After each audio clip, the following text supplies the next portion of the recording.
ugliest sweater. The first place prize will win a DPL hat and a $25, I think, an Amazon or some sort of gift card. Second place will receive 15, and then third place will receive 5. Again, that'll be 5:30 tomorrow. If you can't make it, send us a picture of you in an ugly sweater. But you'll probably get more votes if you're there in person to convince people. But yeah, that's again tomorrow, 5:30. Anyone have any questions? Awesome. The Zoom room, we'll meet in the full-time DPL Zoom room, but I'll post it right before the event starts in the Slack. So have a fun Monday, everyone, and we'll see you tomorrow. So this week, we only have 2 days of class, today and tomorrow. And then you have Wednesday to Friday up until the 5th. That's when we'll see you again. So you'll have not the 5th, the 4th. So that it will start our Christmas and holiday break, and won't be back until the 4th. But we still have 2 days left, today and tomorrow. So today we're actually talking about React Router, which is going to be about navigation. And I'll show you a little bit more about navigation and how to go through different pages, and also how to implement things on different pages as well. And we'll also use today as like a little review for React on Rails, since we only did it once, or actually twice last week with the pet store and the to-do list. So we'll be doing something else today. And then tomorrow we'll actually be introing the React Context API, and we won't be using it directly until we come back from break. I just wanted to introduce you to that idea about what it is and how we can utilize it and everything like that. Something else that's also going on today is that around 8:30, Will is going to have a presentation, and we'll let him talk a little bit more about that at 8:30. And then tomorrow we'll be doing mock interviews. So we'll just be giving everyone a mock interview with a whiteboard question, just to get you some practice and some items to think about, things like that. So that's also what's going on today and tomorrow as well. But yeah, besides that, that's all that's going on. Any questions about anything coming up this week?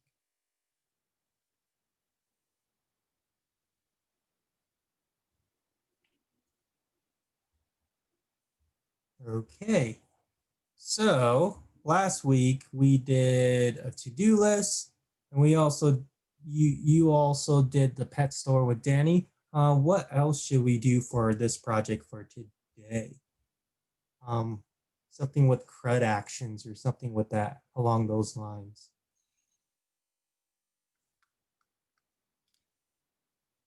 There's like a contact list, or some previous cohorts we did like a Pokédex or like a cafe or a restaurant. I think that would be pretty dope to do like a coffee shop. Sure, let's do a coffee shop. Does anyone else have any objections? Awesome. So I'm going to CD into my desktop and then CD into my project directory, DPL winter. And then does anyone remember how we start off our Rails portion of our project?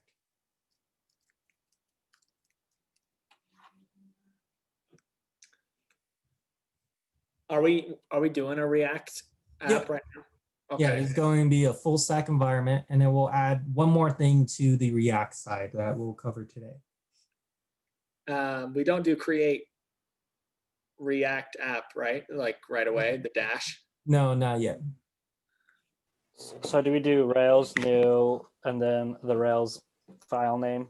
Yeah, we'll do our React on Rails cafe,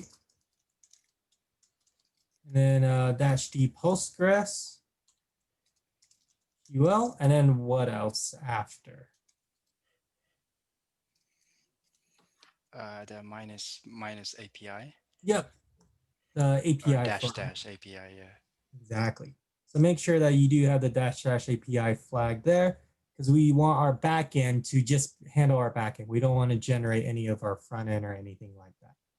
That is what we are going to be doing first. And then you're more than welcome to follow along. I'll push this up to GitHub so you'll have access to it as well. So Henry, with the blog and the portfolio, are we supposed to do the Rails part too, or is it Yep. just, oh, damn it. Because So- if you started the create app and stuff without that, is there a way to like go in and do that, or do I have to start over? You can still create the Rails portion and then just copy the stuff you did in the React portion over into the new React portion. So I have to make a new one, but then copy everything over. Yeah, that you did so far. Oh, okay. Yeah, we do need the But- back end for the blog because you need to store the blog somehow, not just in stick. Okay, yeah. Yep. Awesome. Let's go ahead and CD into our React on Rails Cafe. So make sure you CD into it. And let's go ahead and open it up. And what is our first housekeeping item?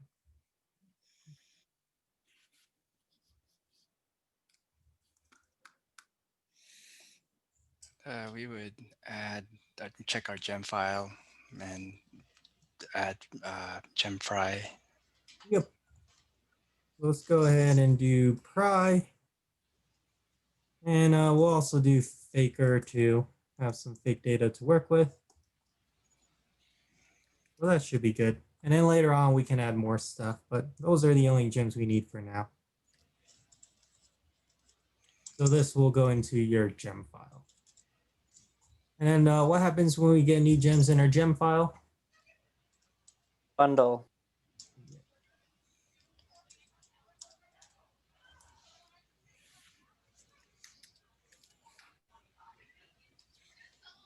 And then we would then need to initialize some items, but in this case, we don't. So that's good for us. So we can go into our next housekeeping items. What other thing do we need for our housekeeping item?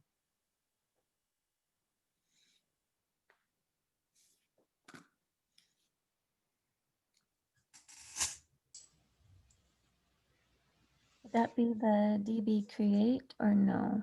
Yep. Yeah, we can go ahead and create the database now. So bundle exec break DB create.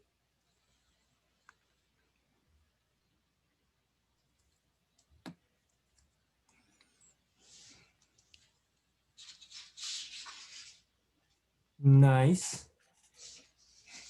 What other housekeeping item do we need to do? There's 3 more-ish things. Do we need to push that to GitHub? Yep, let's go ahead and push it into GitHub. We'll do git add.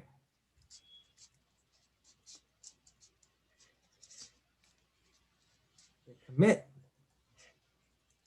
And get remote. And this is where we'll go into GitHub. Add our new repo here. I call it React on Rails. Oh man, I forgot to do winter 20. Hopefully I don't have a cafe here. Oh, okay, that's good. I'll just do winter 20 here. That works. And then copy the SSH. And we'll do get push origin. Nice. Okay, what other housekeeping items do we need? We have 2 more. Do we create a controller? Yeah, it's the static controller. That one is needed later on for production. So we won't fill it yet, but it's good to get this out of the way at the very beginning so you don't forget. So this is the static controller, and then later on I'll show you what you put inside of that controller. So it'll be prep and ready for production.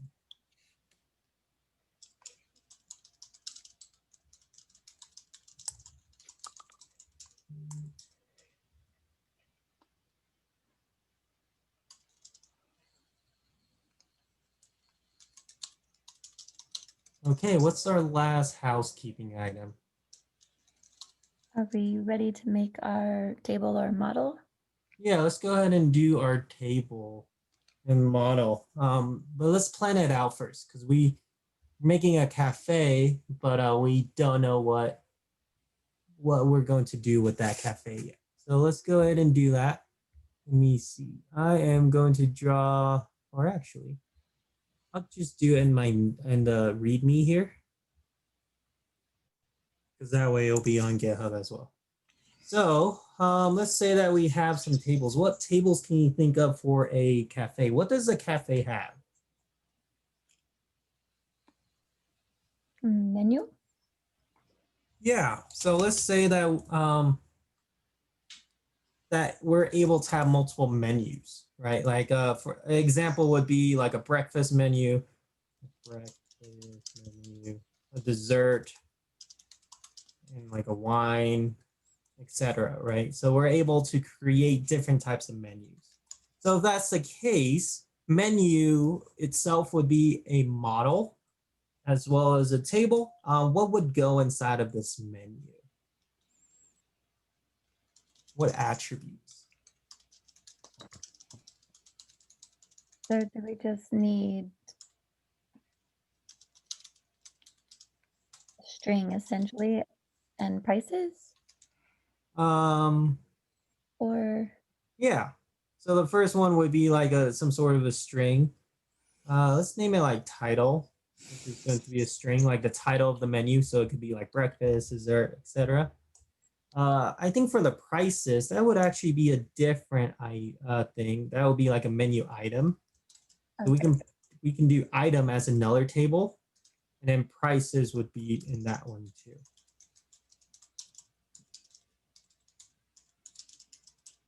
And that one would be a float. Yeah, there we go. So what else does menu or item have?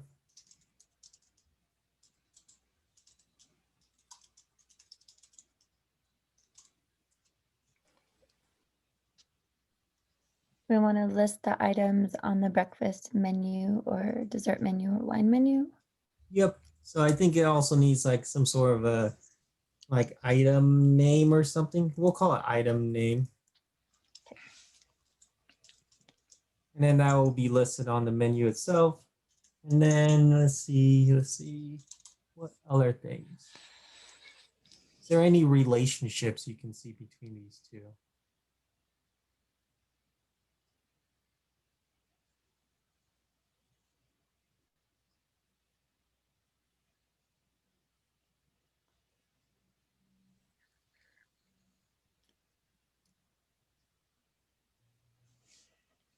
So that our item name would be sharing the same name as the menu title.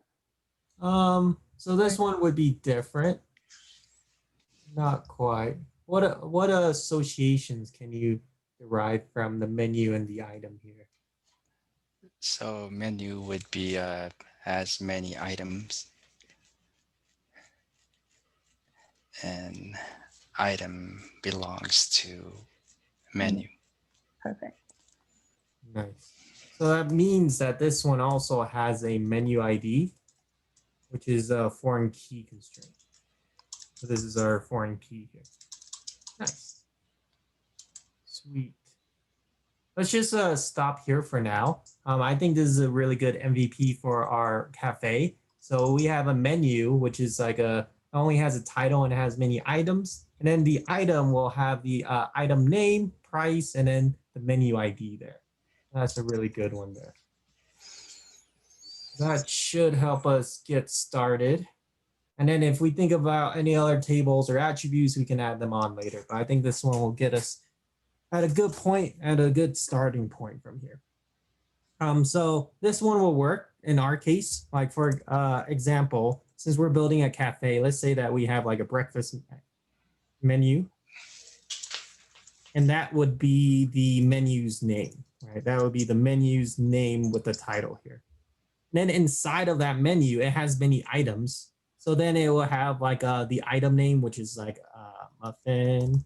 The price would be like, well, I don't know. Very expensive muffin, I guess. And then other items too, like eggs. $33. It's a fancy cafe. And then for each of these breakfast items, these items here, they would also belong to a single menu. So let's say that this menu ID is like 1. And then this one will also be 1. So that actually works in our favor with what we're building out here. So that's pretty good with our planning out. So let's actually implement this. And then we'll see how it looks like inside of our code with 2 models here. So let's do the first model first. So we'll do bundle exact Rails G model. What is our first model name?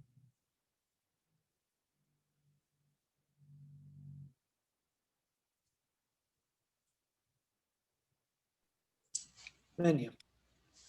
Yep, it would be menu singular because models are singular, controllers are plural. And then everything a menu has. So it has a title, default to string. And then we don't put the has many here yet just because we haven't created the other model. And we'll put that in the model itself, not inside of here. So here is our menu model that we will create. Sweet. And I'm going to go ahead and bundle that. Well, actually, I'll wait for that. So we don't just put string on there on the attributes of the model? Or... Yeah, if we don't put anything, it's default to a string. Oh, gotcha. Yeah, Yep. I forgot about that. But everything else we would have to specify. So now let's go ahead and do our other model. So the bundle exec Rails G model. And what's the name of our next model here?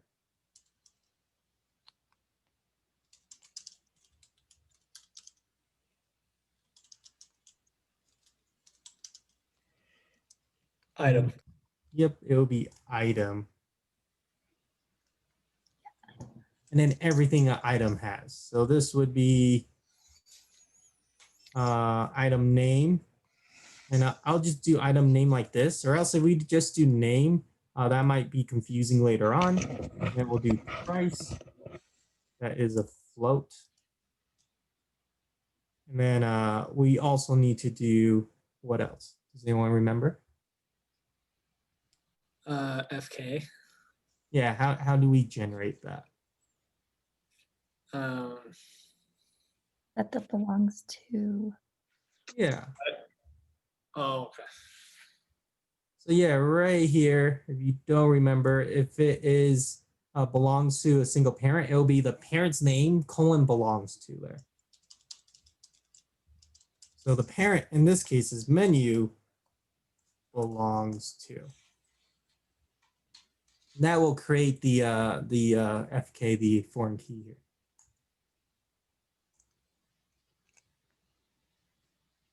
And then you can double check things if you want.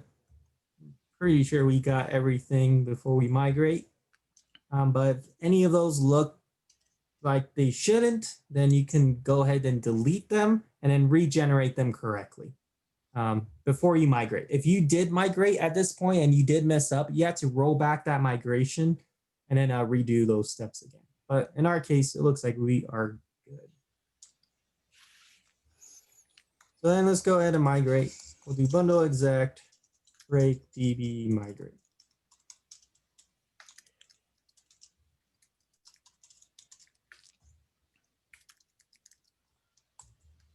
Awesome. So with this will generate our schema as well as our foreign key constraint right here with items and menu. And that will give it a menu ID, which is awesome. And then now we need to specify the associations and anything else that we need in the model. So here we'll say belongs to menu.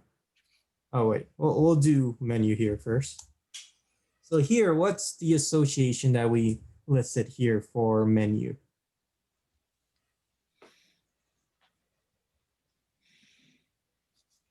Just string, yeah? Or has many items? Yep, has many items. That's what it is. So the has many, and then items plural because it has many relationships. And then we can do some validations if we want to. We'll go ahead and put some because I think it might have been a while since you've seen them before. Let me pull up some validations we're able to do.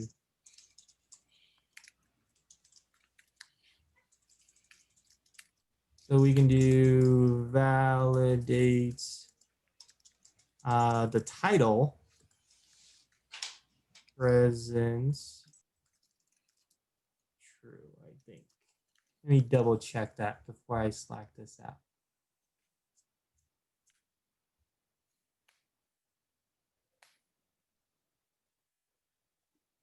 Yeah. Presence. Yep. So that's how this validation works. So here is the menu model.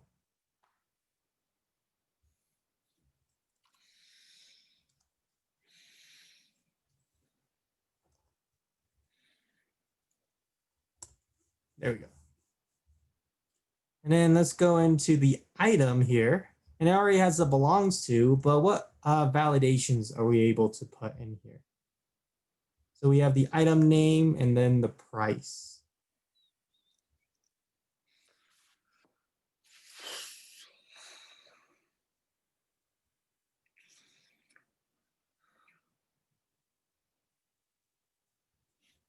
I think we can do the same one of validates. And then we'll do validates both the item name and the price to be true. So presence, true. And then something that we can do for the price is that we can do like numericality if we want to. Like if we only accept like numbers or integers, things like that.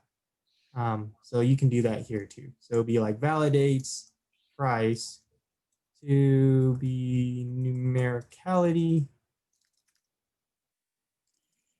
And I think for now, we'll just have it be true, like just do any number for now, but maybe later on you would have to do like a range or only floats or something like that. But for now, I'll just do it this way. So here is the item model here.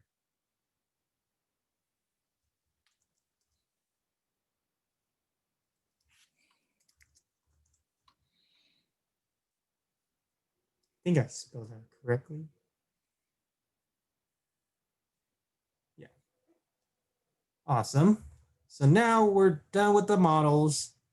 We can come back to that if we need any other like methods. What else do we need that we need to do now after we're done with the models?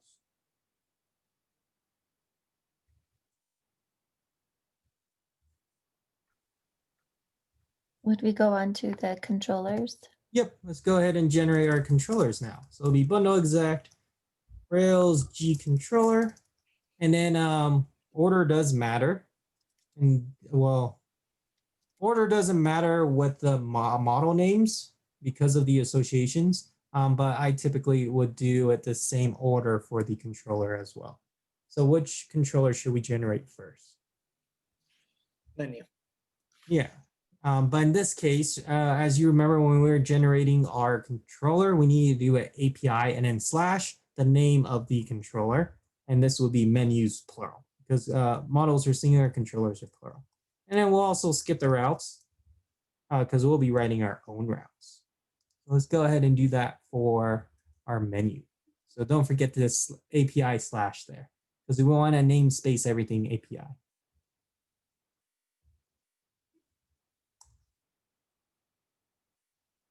And then let's do it one more time for items.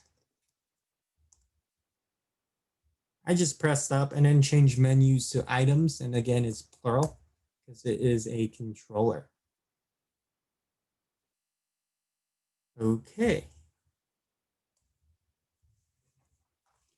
So with this, let's go ahead and start to fill out our routes. I'm going to close some stuff so we have some space to move around.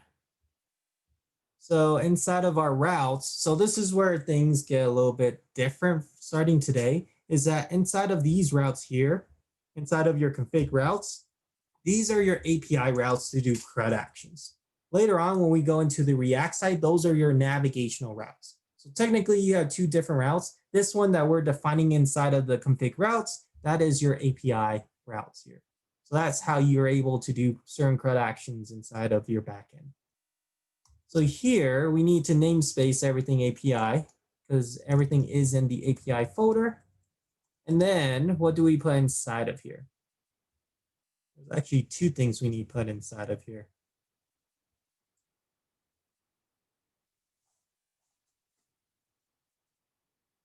Starts with the R. I'll give you a slight hint. Is that our routes go in here? Yes and no. There's a specific keyword here. Does it start with E? I'm an RE. Yes. I have it on the tip of my tongue. I don't know what it is. Rebash? No. Is it resources? Yeah, it's resources. Okay. Excellent. So this resources keyword will generate all of your CRUD action routes for you for any specific model and controllers. So this will be for the menus. And then we'll do one more for the items because of the relationship. And because of the relationship, it will be embedded routes. And I'll show you how that works as well inside of the front end and the back end. You already dealt with it in the back end. It's just the front end where it's slightly different. Okay, so here is your routes. Again, these are your API routes. This is how you are able to do your CRUD actions in the back end. This won't lead you to any pages at all. That's something that we'll be learning today. Awesome. So now let's go ahead and start inside of the controller. And inside of this controller, we're able to go ahead and do our main CRUD actions. So does anyone remember what 4, maybe 5 CRUD actions are that we are doing? Create. Yep, create is one of them. Delete. Yep, but in this Destroy. case, yep, it's called destroy. Why do I want to say replace? That kind of goes with destroy. Create. Index. Yep, index is the top one here. So that's like part of the read CRUD action. And update. Update, yep, is the other one. And then there's one that we may or may not use. That's show is optional, right? Yeah, show is optional. It depends on like how you want to implement it and if you want to use it or not, but I would have it just in case. But yeah, these are the main CRUD actions you would need inside of your controllers. Again, we don't need new or edit because those are just forms, and we're not doing forms in our Rails no more. We're doing those in our React. So we only need these CRUD actions here. So just to help us a bit, let's also do like a before action. That way we'll keep our code dry.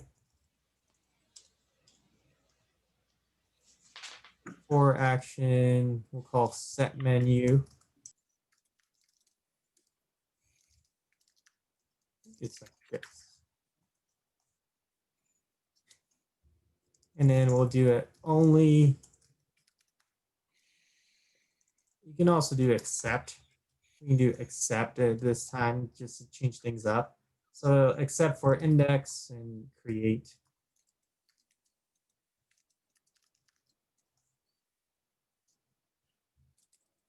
So then we would need to define the set menu. So I'll do that in the private.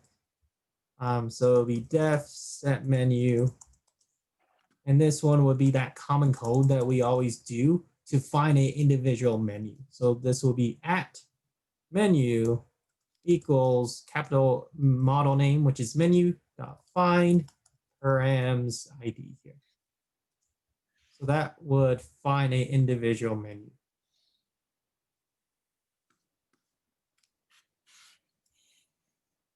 Okay. How do we fill out our index inside of our React on Rails project?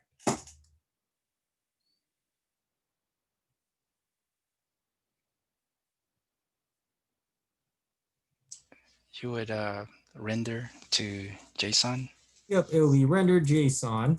But what are we rendering JSON here? It would be the model name dot menu dot all. Yep. Or It'll be menu.all. Sweet. And then here, because we set the before action of at menu, which finds the individual menu for us, we can just return that variable that we created. So that would just be at menu here. Or the other way that you can do it, if you can return JSON that's the exact same way. But again, we want to be dry in this case. What would our create look like?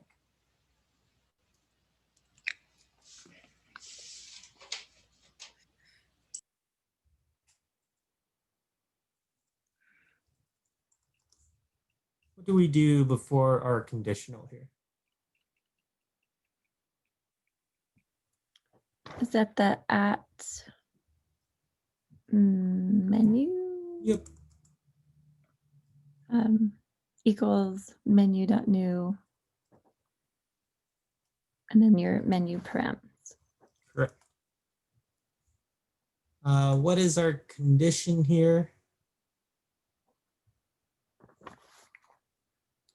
Your if at menu.save. Yep. Saves. We'll render JSON at menu. It's this line right here. And then else, we'll probably do an error. So this is a JSON error. So we specify what the error is, and it will be at menu error. And we'll also give it a status code of unprocessable entity. So that way we know that it's coming from something going on inside of our controller here. Let's go ahead and define menu params before we forget. Let's go down here. Def menu params. And what will go inside of menu params here?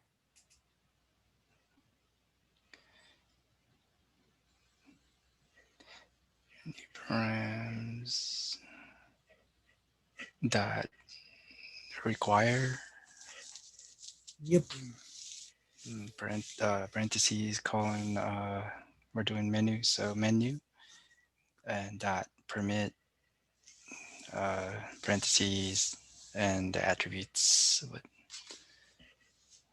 It only has title. title. Yeah. Yeah, we only have title here. That's good. So then what about our update? We already handled the binding it with the before action, so we can just do if else end here. What is our conditional? So if I add menu dot update parentheses menu params underscore params. Nice. That's it. Yep. And if that works, then we'll return back the updated menu. Else we'll give it back at the error there. Yeah, that's pretty much it for the update. And then lastly, we have the destroy. So with this, how are we able to destroy? We already found it again, so we can actually use at menu here. But what do we do to delete it? It would get equal menu dot find. Oh, we got that already. Oh, that's okay. What do we do after that? Oh yeah, because we did the before action at menu dot destroy. Yeah. Exactly. Yeah. And you can render back the To message if you want. JSON. because we can't render back the menu because it's already deleted. So that will be worthless, and that might give you an error. So rather than doing that, we'll actually just say menu deleted here. So this is our menu controller. Any questions about that? It's pretty much the same controller that we did. We just cleaned it up a bit with the before action. And we use except instead of only.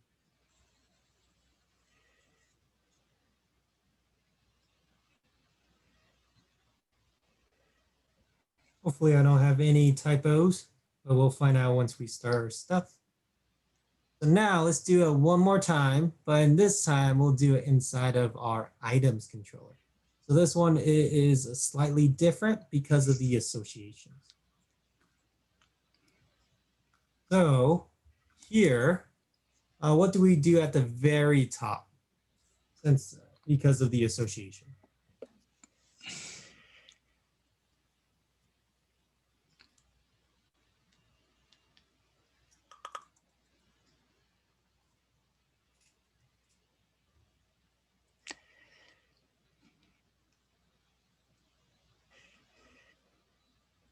So what do we do at the very top to define the foreign key?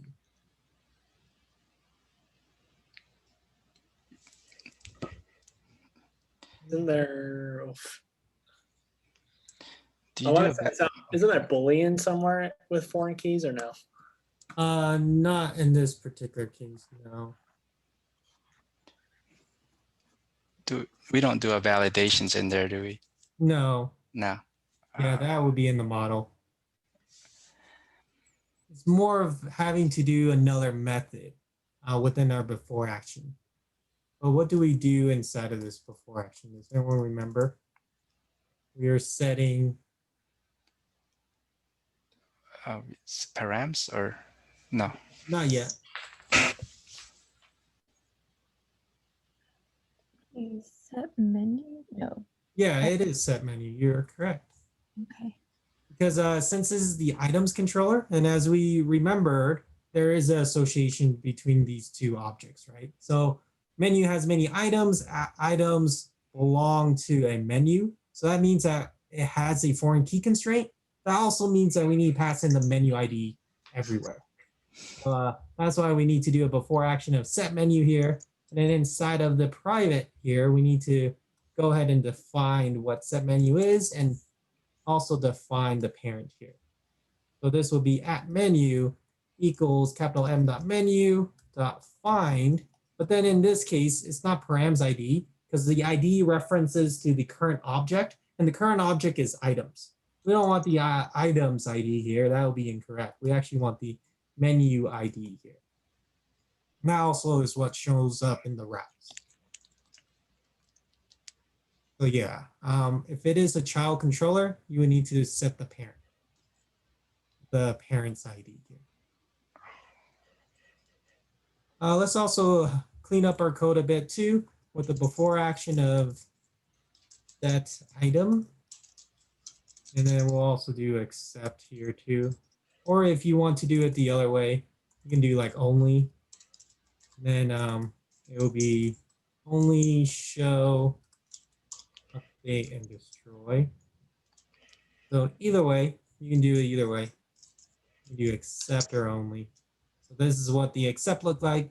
This is what the only looks like. And they're exactly, it works exactly how it sounds. So then let's go ahead and do a set item here. So we'll do def set item.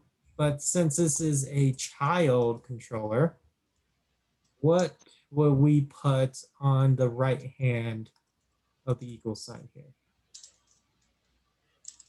Because we can't put item.find params ID. That isn't fully correct.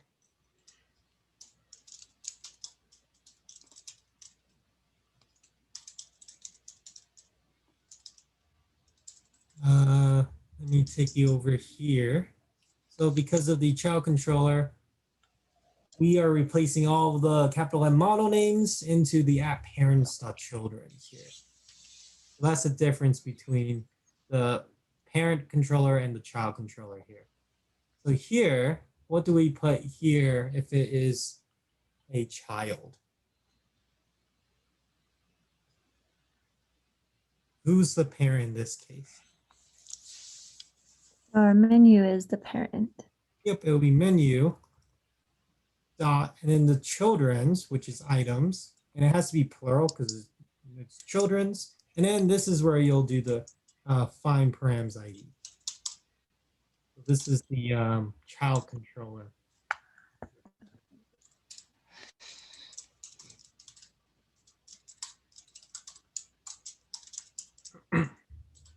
I'll zoom out just a bit. So inside of the index here,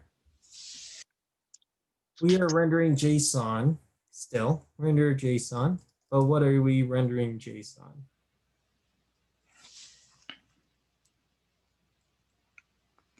It'd be items. That all? So that will show all of the items. So then if I go into like my breakfast menu, that will also show all of the items for breakfast, dessert, and wine as well. We don't want it. Oh, just item, yeah. So that would be like at menu.items. That's what you're looking for. So this will show the menu items that it is that we're on.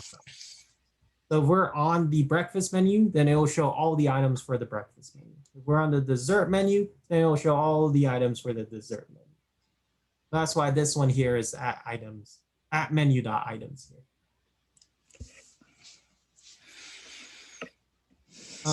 Here, let me see something. We're just rendering JSON item. And that's done with our before action. And here, this is our create. And what are we going to do here? What will our item be here?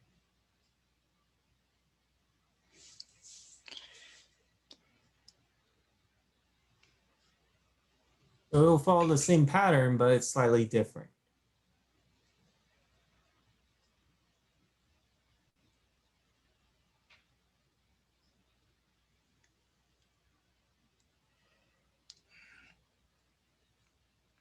So everything's the same, but we change everything from the capital M model name to at parent.children's here. So what would that be for the create here?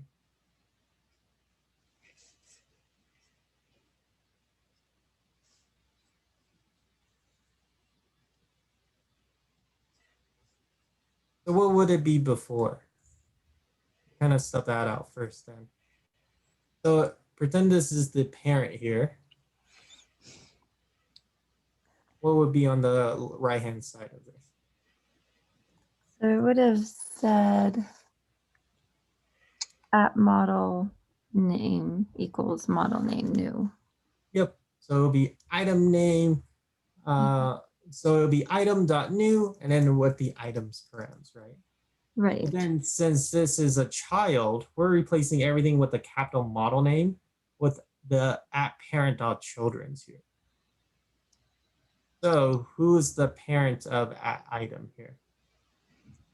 So it'd be menu. Yeah, so this one will be menu dot the children's, which would be items dot new. Okay. And then we'll still have item params there.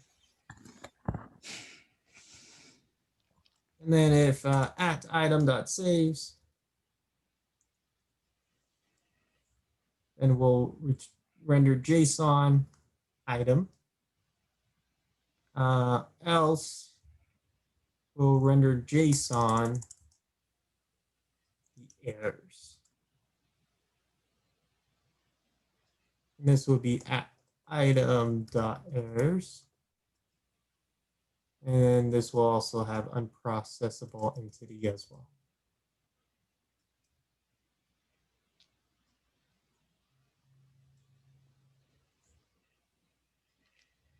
Okay. So what would our update look like? It would be add item dot update Item dot update. parentheses item underscore params. Oh, there we go. You got it. That's it. Yeah. Let's go ahead and create the item params before we forget. And then what would this look like?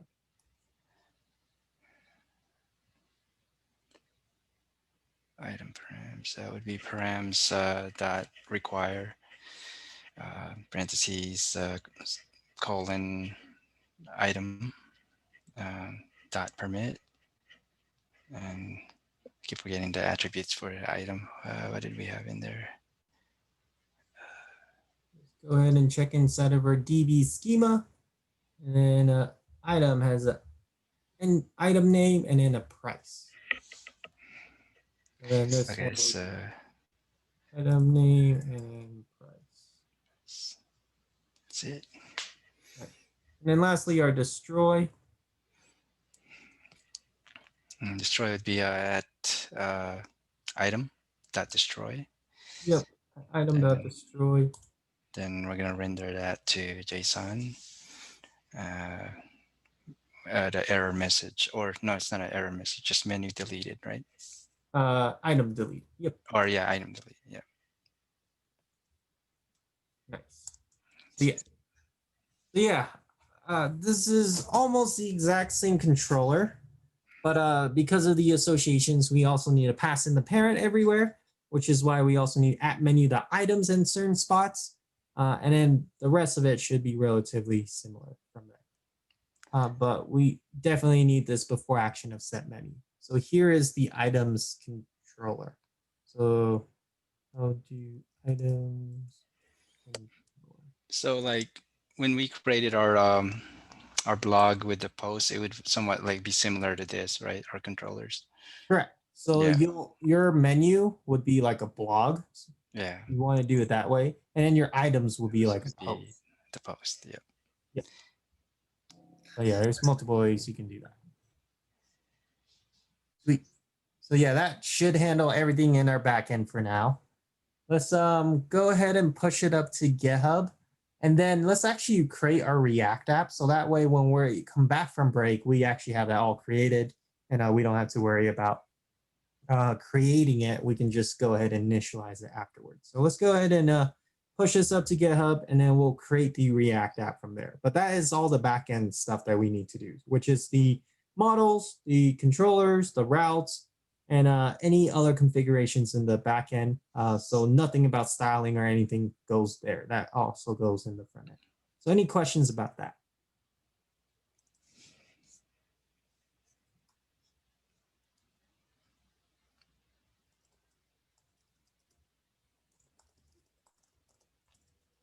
Awesome.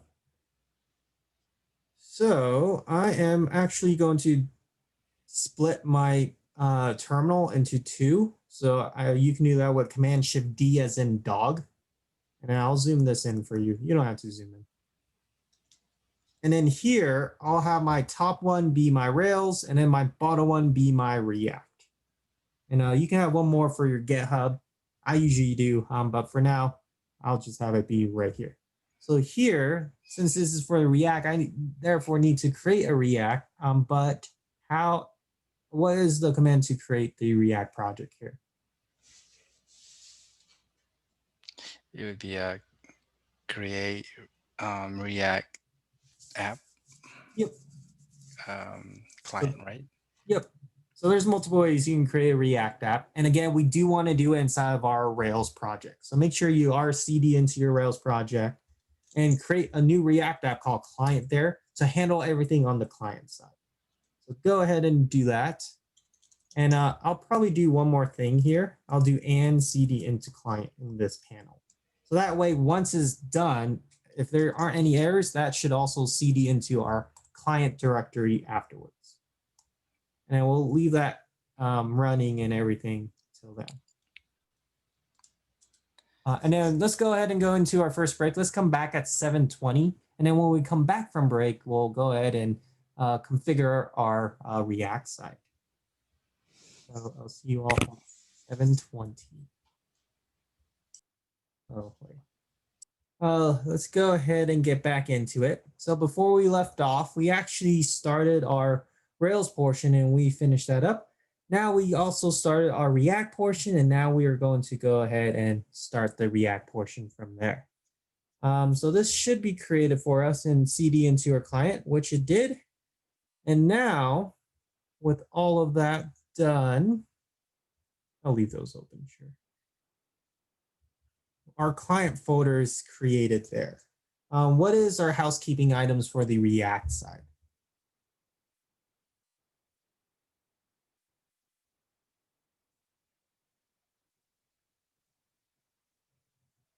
Any guesses?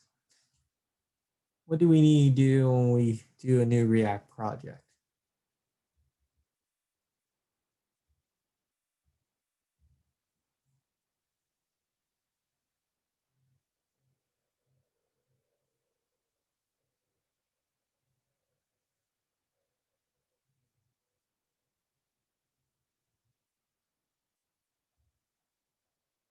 So it has to do something here.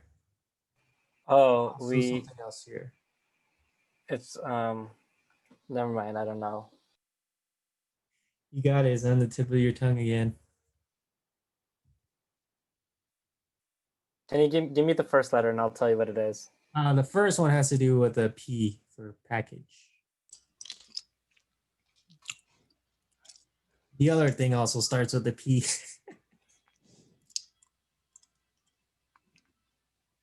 Man, I don't know. I don't know. A script, right? You do a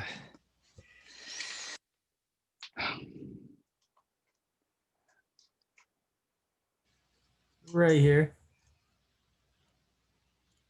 is it Axios? Yeah, let's go ahead and add in our packages. So that's one of them. So one of the P's is adding all of our packages, and then we'll do yarn add. We'll add in Axios, and then we'll do our style library. We'll do semantic UI for now. Need both the styling as well as the React package. And then here's something else for you all, is that our topic for today. And that topic is going to be React Router DOM, which is actually another package that we'll be adding into our housekeeping items. So let me go ahead and black this out. So this is typically what your stack will look like, excluding one more package that you would need for authentication, but we'll learn about that after break. So you would need Axios to communicate to your backend and front end, some sort of styling library if you are using one. And then you are going to have your React router, which deals with your navigation. And we'll talk about that right now. So here, if we take a look at like any site, like for example, we take a look at the DevPoint Lab site, everything is actually on different pages, including all of the information. So here, this would be the home page, and then we'll have like the full-times page and the part-time page. And then even the apply forms are actually on their own pages from there. So if we want to achieve the same thing, currently we don't have the necessary tools because everything is all on a single page, which works if you only have one page, but in realistic standpoint, you will have multiple pages.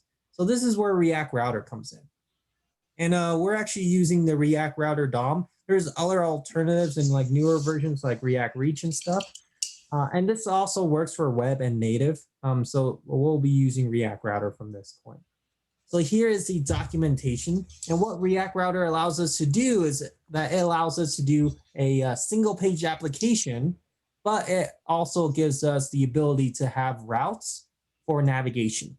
And each of those routes will correspond to a particular component, therefore emulating different pages. So technically, all of your pages are also components. So the home page is a component, the part-time is a component, the full-time is a component. And then within each of those pages component, they'll have like individual sections in them. So that'll be like the header, the testimonials, logo, etc. So that is what we are learning today, is how to kind of have different types of pages inside of your applications. If you want to put this inside of retrospect with your blog, we'll have like your homepage for your blog, right? That is a single page. That will give you like a welcome message, all that. And then like your about could be another page. And then like the contact would be another page. That's right here.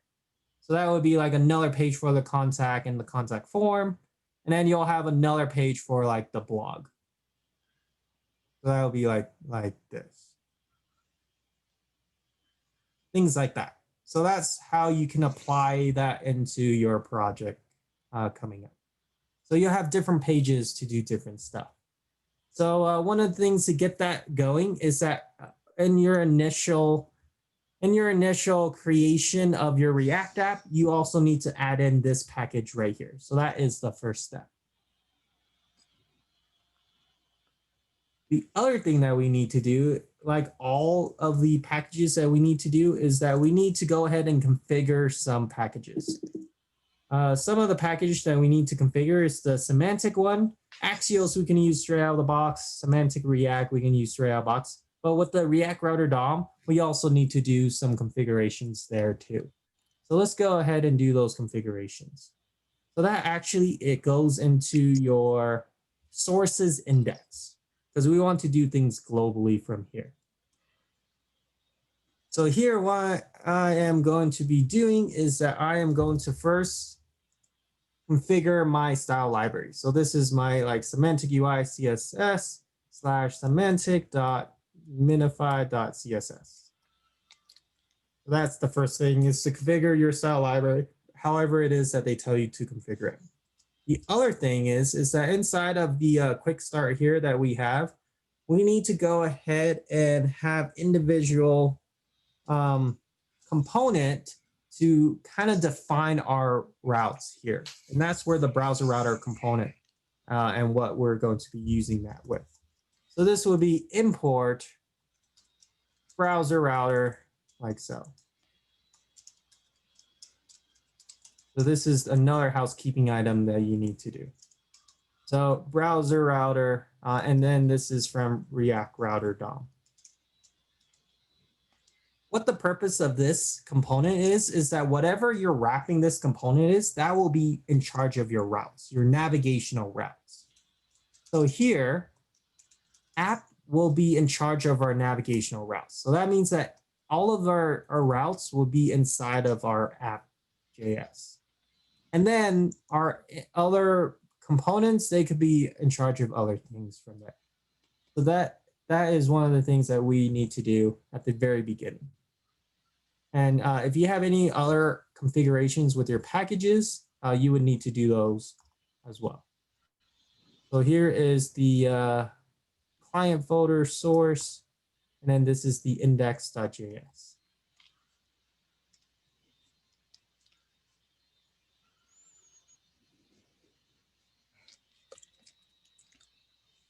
And then before we forget, let's also do our other housekeeping item of connecting our front end to our back end, and that is with our proxy here. So that's what the other P is. So that is our proxy. I spelled it incorrectly. And this is going to be Proxy. localhost 3000 and 1. But there is a http:// localhost 3000. Let me check if that is the correct one. And that should be. But yeah, whatever you start your Rails server on, that's the number that you need to put inside of here. So you started on 3002, then you should change this to 3002. But we'll have our React server on 3000 and our Rails server on 3001. So make sure you have this on line 18, and it's going to be a new line inside of your package.json. And this one is inside of your client folder, not inside of your main directory if it does have one.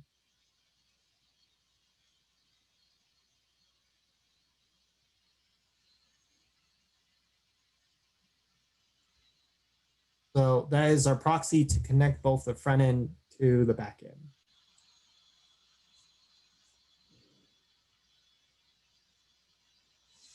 Okay. So now we can start the server if we want to, but there's not much that we can see yet. So let's go ahead and start it up.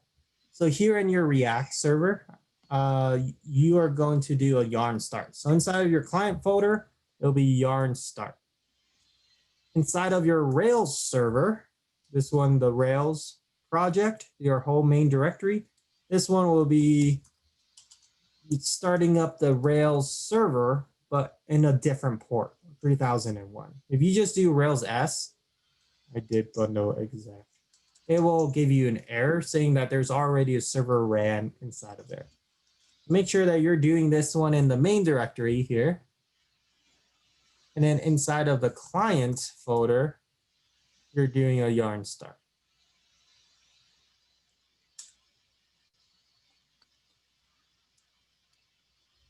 So this should start off both of your servers. And again, I would connect to your power source because it takes some processing power to run two servers at once. And then we'll open this one at localhost 3000, and then another one at localhost 3001 /rails/info/routes. That way we can take a look at routes and reference those when we need them, which is awesome. So then from there,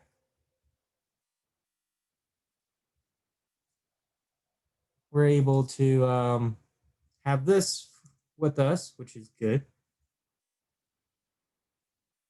And then we'll also have this with us, which is awesome too. Okay. So then that is basically the configurations that you would need for the router here. But then if you want to create routes, let me show you how to do that. So let me go ahead and delete everything here. And since this is no longer, well, let's just plan things out for a bit. So let's plan out our front end side and how that will look. This is where you can build out wireframes and to kind of figure out some components here and there if you want to do that. So I'll just type it out. So we already have the index component and then also the app component here. But app here is going to be no longer a higher order component. This will have to do with our navigational routes. So this is where we're defining all the routes of like all these pages that we have in the URL. So each of the page within the URL, that will go to a different route. This is separate than this route. This is your CRUD action routes, your API routes. So this route and the ones that we define in the app, they're two different routes. From there, we can actually build out different pages now. So here we'll have different pages like home, one for about, one for our menu. So that would show all of our menu. And then we'll actually have like a default one called like a 404 page. And I'll tell you what that one is in a sec. But we need, let's just plan out these three pages and a default page here. And then for each of these components, they might have different components with them. I'm only going to focus within the menu for now. So let's say that the menu also has, let's see here. If I do menu here, and then I can do like another component like so of the menu form. And then also the menu list. And then this one will also have the individual menu itself. But then I should call this something else. I'll just say menus.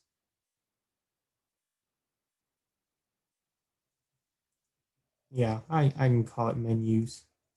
And then here inside of this is where we are going to list out all of the items. So this would be all of the items list.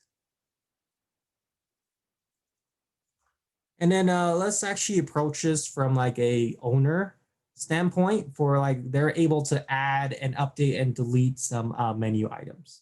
So then here, this would be like items And then this would be like an item form. And then this one would be like an item list. And then an individual item here to show.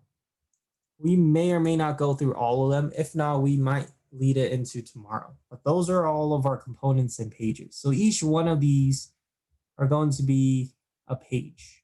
And if we want to do a separate page with this, I'll show you how that works too if you want to. But we'll just leave it like this for now.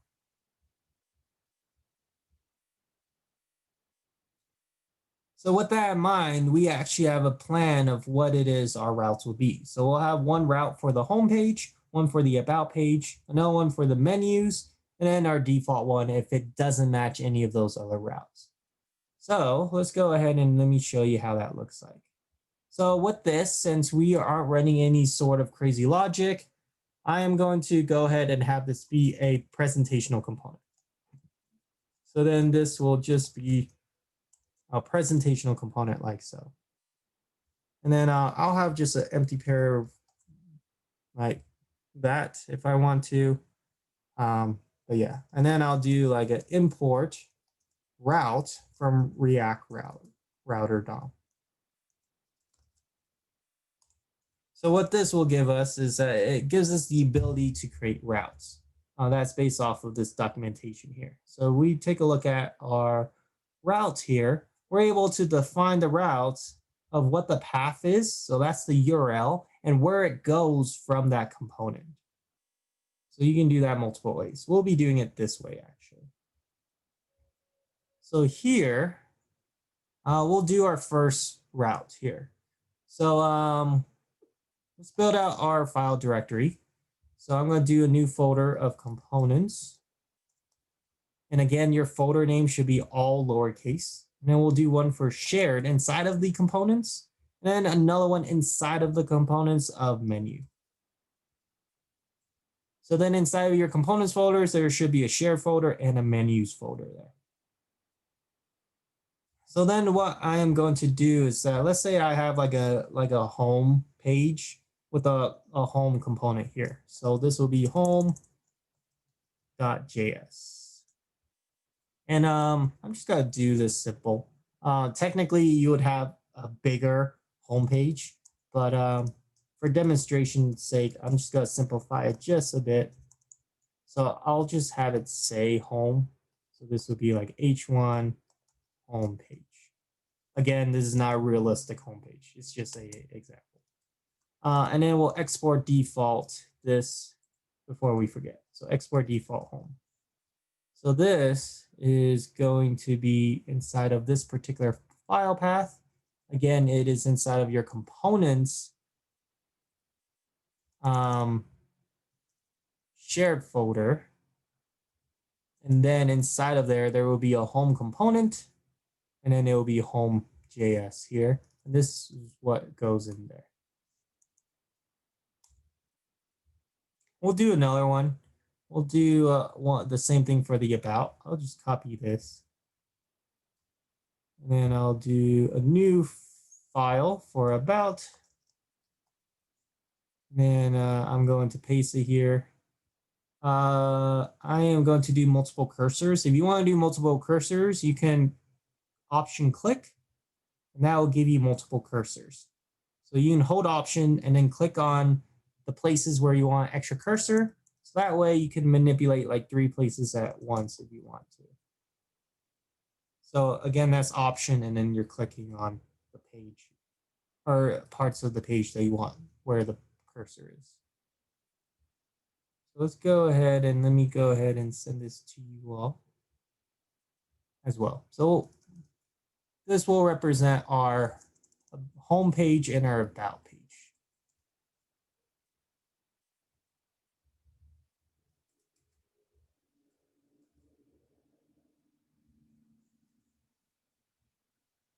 Okay. So with those pages, I'm able to go ahead and have those be individual routes. So if I go into the URL, if I do like / a individual route, that should take me to a certain page. That's what we are defining here, is those navigational routes. So if you want to create a route, keyword is route, And then we want to do like exact, which is going to be like an attribute or a param inside of the route here from React Router DOM. And then the path is where you want this to go, like what you are putting inside of the URL bar. I am going to do slash for the home page because that is the root page, which is going to be slash. And then the component of what it is that you want it to be. Let me go ahead and import the home component from component slash menu, shared slash home. And I'll do the same thing, but I am going to change it to about to. Just planning ahead. So this one, if I go to the home directory, that should take me to the home page or to the home component in this specific case. So let me demonstrate you what this will look like. So here, this is the root directory. That's just a regular slash. That will take me to the home page here.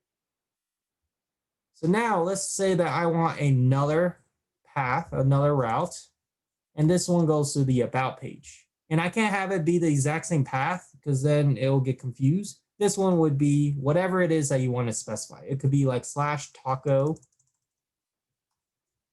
And if you want to go to this page inside of the URL, you can do slash taco. That works. That will take you to the about page.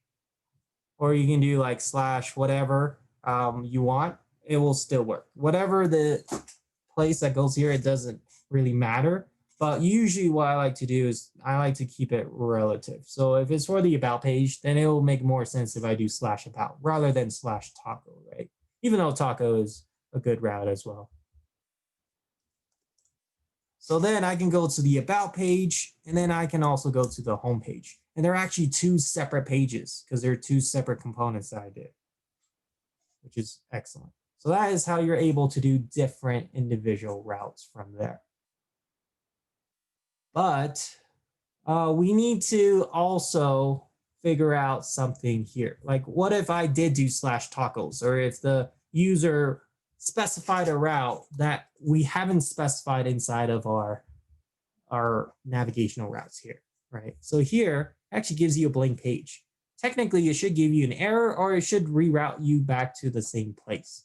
And that's what we need to do is that if they don't specify the right URL or if they are at like a page that we don't specify, we need to point them back to an individual page or to take them back home. So that's what the no match pages or 404 pages. You've probably seen 404 pages before. GitHub has a really good 404 page. If you go to like a route that they don't have, it's like the Obi-Wan Kenobi one. This page isn't what you're looking for. That's a good 404 page. These are other good ones. Wendy's used to have a good one with a mini game where you can build your own burger. So there's a lot of 404 pages that you can do. But again, we need to do a 404 page to tell them that the route that they are going to doesn't exist, right? And we are going to take you back to a route that does exist.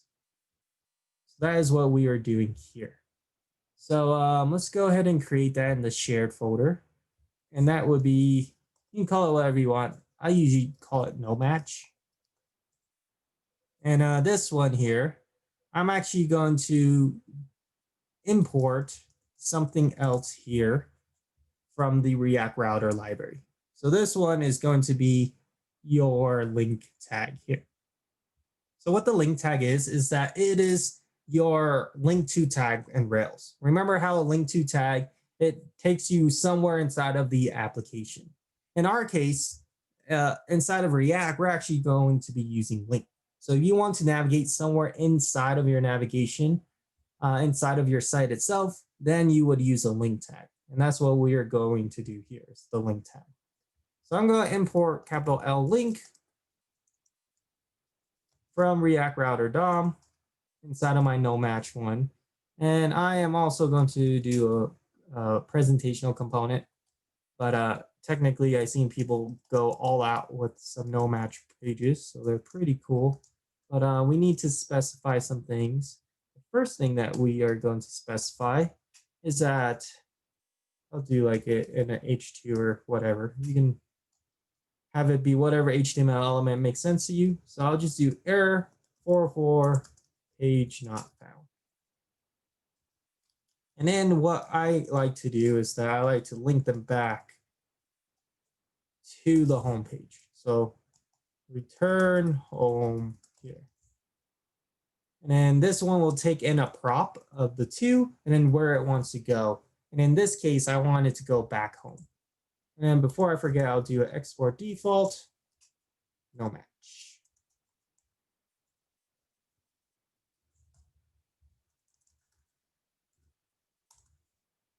So that is our no match component. I forgot this to do that's also in the share folder.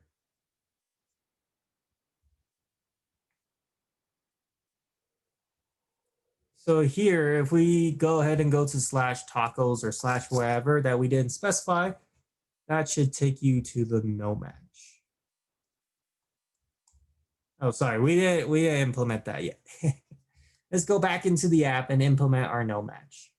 So then here, I am going to go ahead and import no match from ./component/shared/no match. Excellent.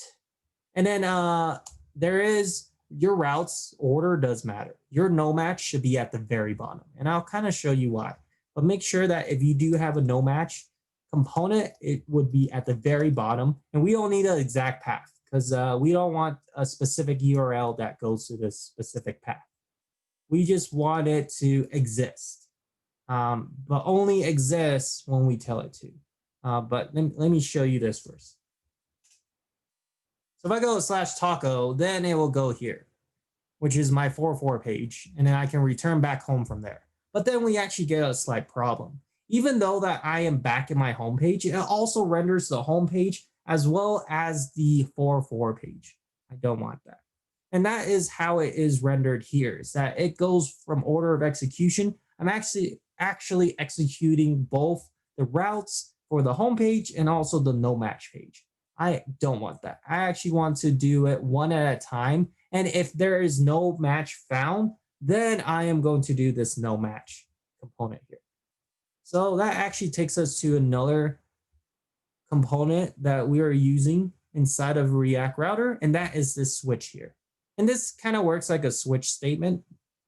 So if it is like the home page, then it will be only the home page. If it's the about page, then it will be only the about page. Else it will be this last one here. So I'm actually going to implement that here. So this one will be our switch. And then you need to wrap the switch around all of your routes. So your switch here will be wrapped around all of your routes like so.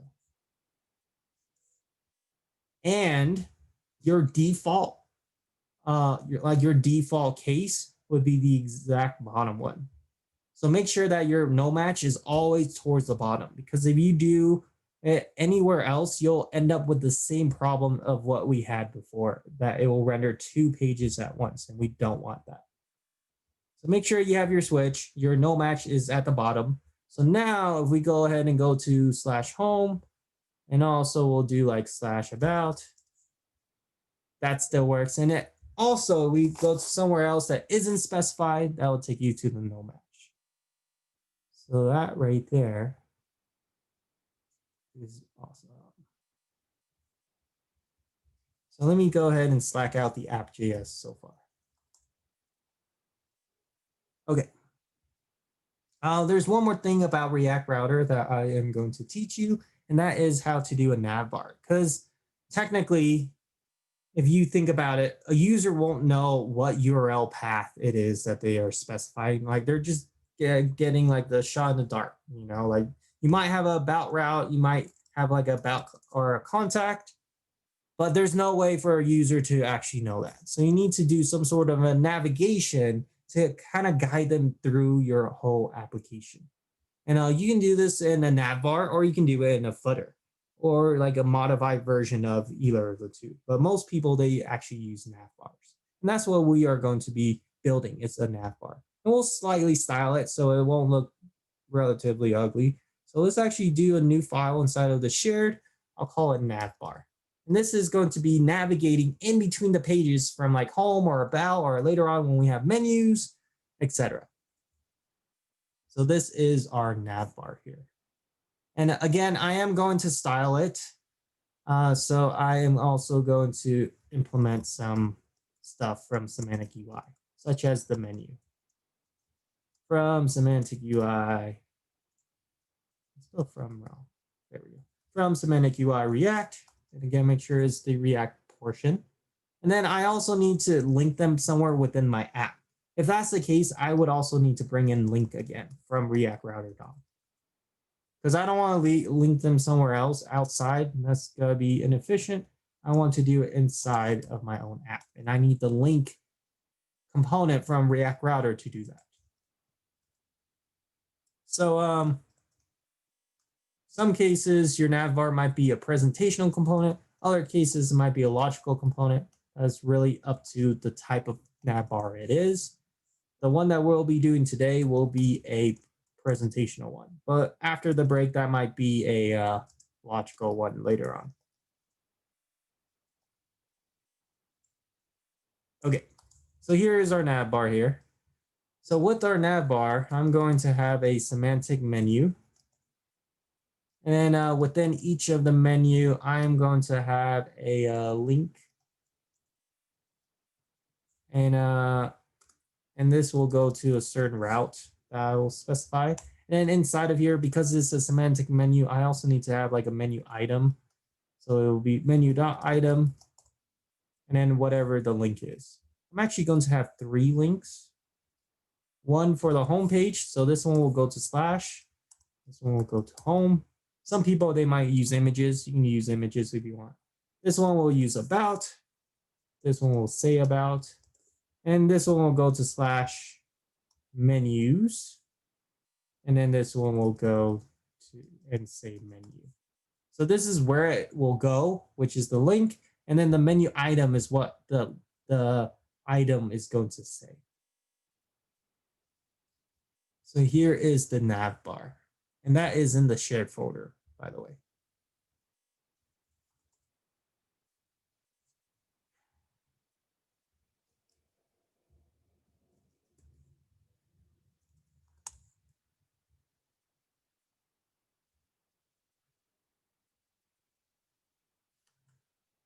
Okay.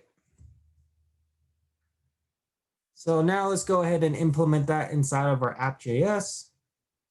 Let's go ahead and import navbar from ./component/shared/navbar. Whoa, there we go. And then we don't want that in the switch statement because it's not route. So we'll just put it outside of the switch statement. And this will also show up in every single route. So this navbar is a component, and we're able to use it like a component, a reusable component. So we don't have to copy and paste the navbar everywhere. We're able to just do that within the top of the page. If you want it like a footer, that will be at the bottom of the switch. I think let me see if I have everything. Looks like I do. Yep. So let me also select out the app.js here. So here is our nav bar, and we're able to navigate in between pages. And that is a much more way to navigate rather than having the user guess what the URL is. But it does go to each individual URL when we do click on these links. And this is relatively fast process, right?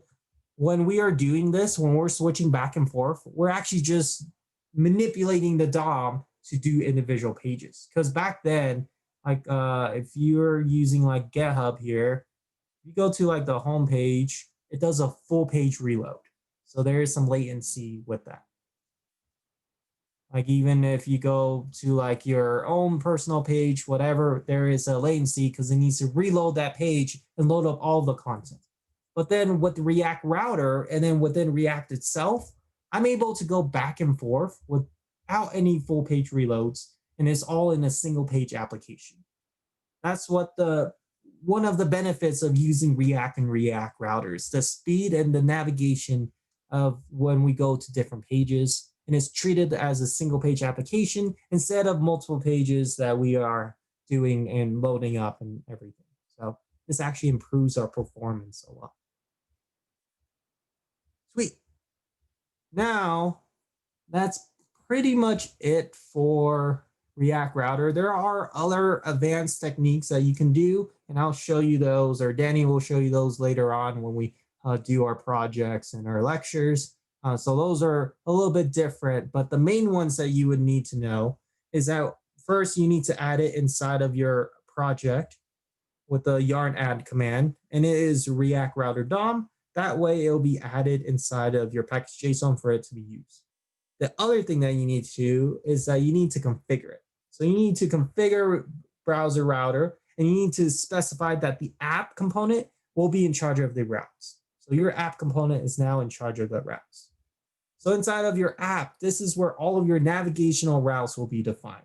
So this is where you're specifying the route. This is where you're putting your nav bars and any other thing route related inside of this particular component. So then, following that pattern, I am actually going to go ahead and create another route for the menus.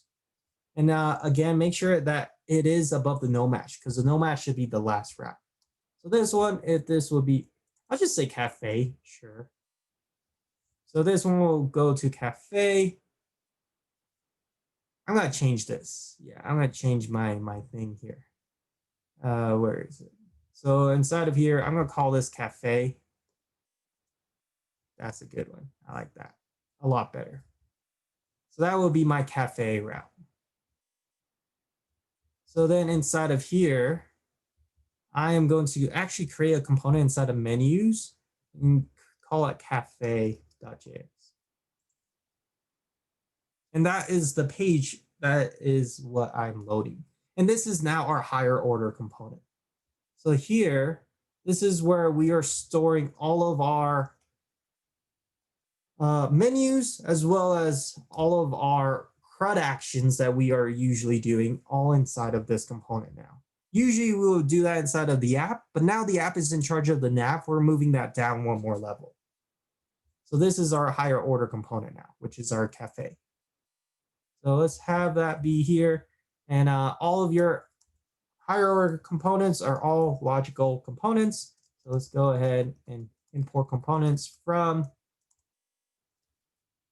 React. And then keyword class.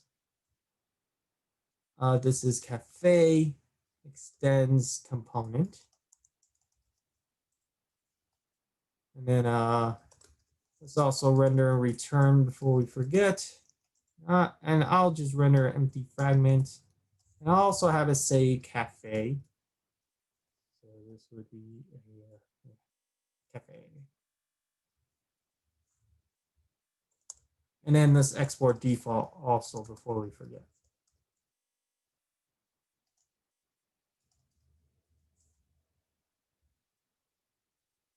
So this is the cafe component, and this is inside of the menus path, inside of the menus folder.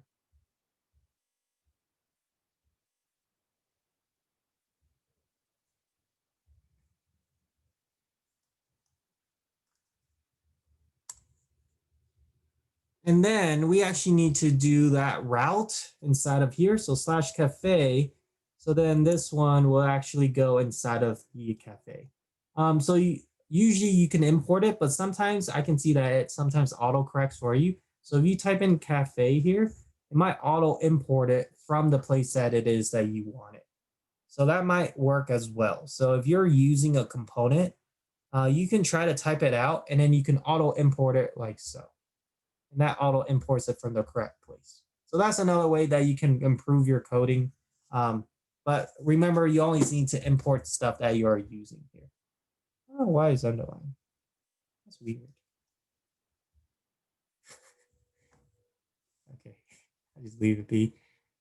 The other place that we need to manipulate is that we need to also manipulate the nav bar. Because again, as we remember inside of the nav bar, we have the individual route that takes us into the menus here, right? So I actually want that to go to cafe here.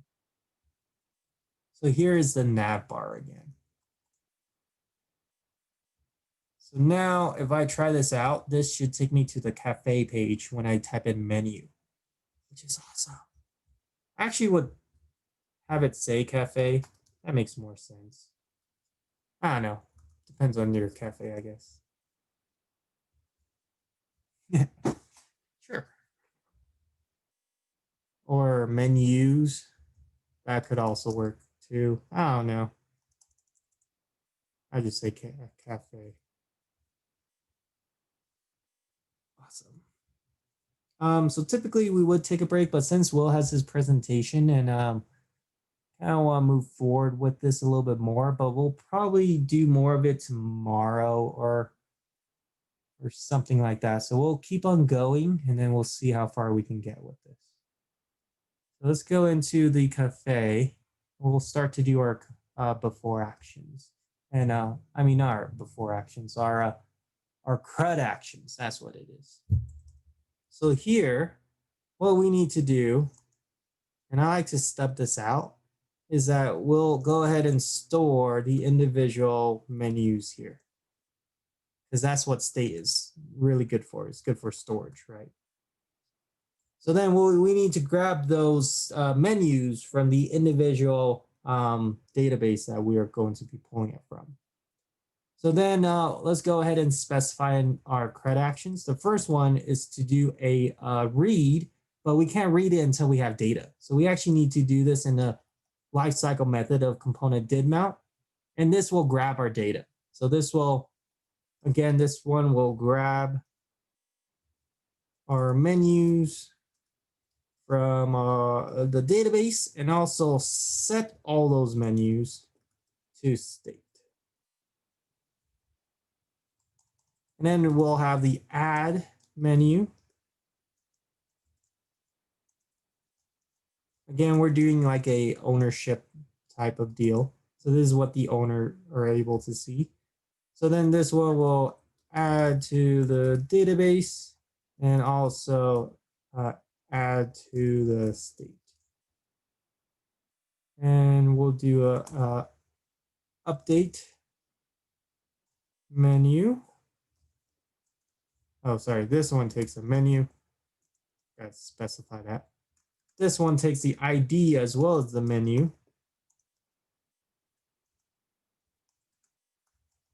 And then here, I am going to update to the database as well as update to the state. And lastly, we have the delete menu. And this one will only need an ID. And then this one will delete in the database, as well as to delete in the state. Those are the CRUD actions we need. So let's go ahead and specify all these functions. And then I think that will be a good stopping point. And I think I might start in the other functions for the items too. So if we want to communicate to our database, we need to import Axios from Axios, because that is our importation tool. Importation? I'm pretty sure that's it. So now let's go ahead and grab all of our menus from our database. Currently, we don't have any, but it's good to have it. So that will go into our menus index action. Here is our get request. That is the request that we're doing. And then that is the URL there. So then here, this will be axios.get. And this one will be /API/menus. So that is our grabbing all the menus from the database. And then we will need to do a promise handling. So with the response coming back, we're going to do this .set state of the menu should be equal to res dot data. So the response dot data, which is coming from the individual controller, and then the controller is render JSON the items or the menus dot all. And then if there is an error, go ahead and have that error be known there. So this will take you somewhere inside of your routes, which then will take you inside of the menus controller, and that will render JSON inside of the response of all of the menus, like so. Okay.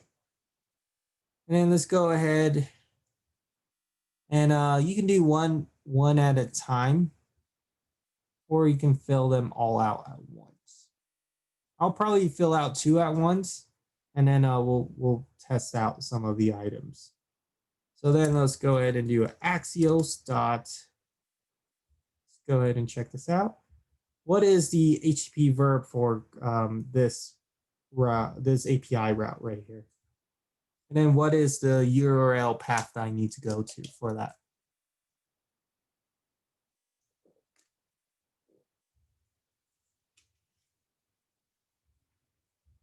So if this is the endpoint, how do I get here?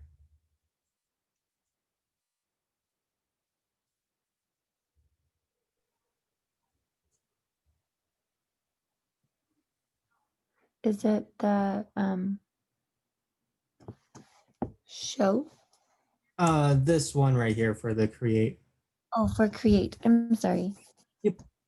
So what would be the HTTP verb and then the URL path? Post? Yep. So post is the HTTP verb, and then the URL path. The API menus format. Exactly. So this one will be get, and then inside of here that will be /API/menus. So it should match up. Sorry, this is post. You said post. Yeah. So it will be post, and then it will be /API menus plural. So /API menus plural. So that's exactly what the route specified. And since it's a create, it also needs to pass in the menu so it knows what to create. In this case, that will create the individual items like so. Sweet. So now let me show you how to add it into state again. So we'll do a then with the response coming back. I am going to go ahead and grab all of the menus. And I'm going to destructure it first. And this will be this dot state. And then with this, I am going to set the state. So this dot set state to be equal to the menus of all of the menus that were already there. So let me spread out all of the menus. And the new menu that's coming back as a response. So it'll be res.data. If you want to put this at the front, then you'll put it at the front. If you want to put it at the back, then you'll just leave it like so. And then we'll do this if there is an error. And there might be errors because of our validations, right? So that is a really good thing. So this one should add it into our state. For the update and destroy actions, I'll leave that for you. We'll go ahead and implement this, and then we'll also see how we're able to do our other model from there. So let's go ahead and implement this here. Let's see, let's go ahead and have this be a form first. So we'll do our form. That is what we have here or here. So we'll do our form first, and then we'll do our menu list and menu here. So then let's go ahead and do our form. So inside of our cafe, I am going to go ahead and import a menu form. from ./menu form. It'll just be right next door, actually. And then from that, I am going to go ahead and render it here. So this will be menu form, like so, and that should render out the form. And I also need to pass it in a prop of add menu, because this would be, the form itself would be able for me to add a individual menu. So then we'll do the add menu prop, and then it will be this component's add menu function. So let me go ahead and slack out the cafe.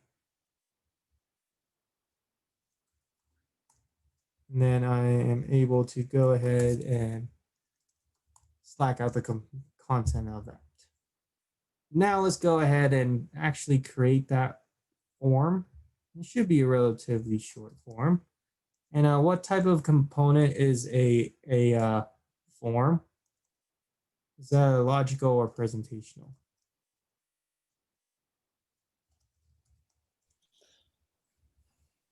I want to say it's presentational, right? We need to have the ability to keep the user's title that they type in, and also to update the title to whatever they type in. So not presentational. Yeah, so this one would be illogical.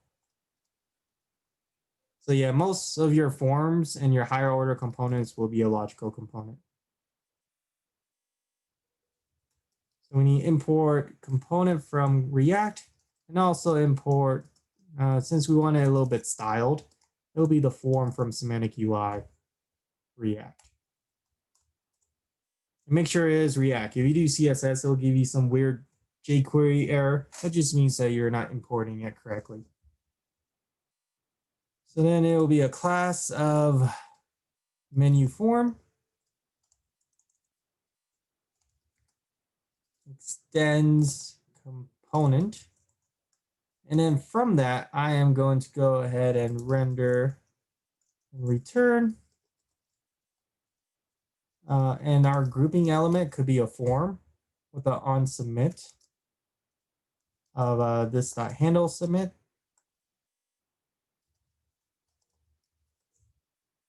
And then I'll do export default before I forget, because there are times where you will forget, trust me.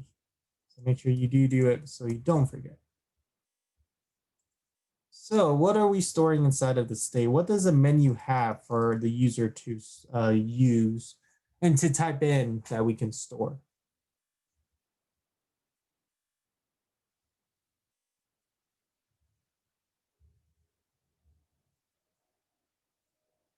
Menu has a title, right?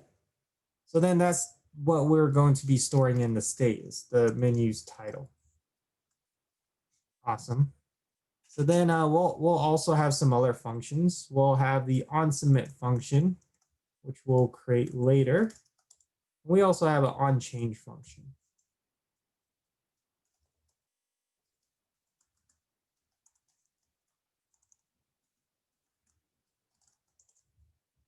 So then inside of our form itself, we are going to do a form.input. And all of your inputs will be different, but there are a few props that we need to pass in. Does anyone remember what they are, the 3 props that we need at least?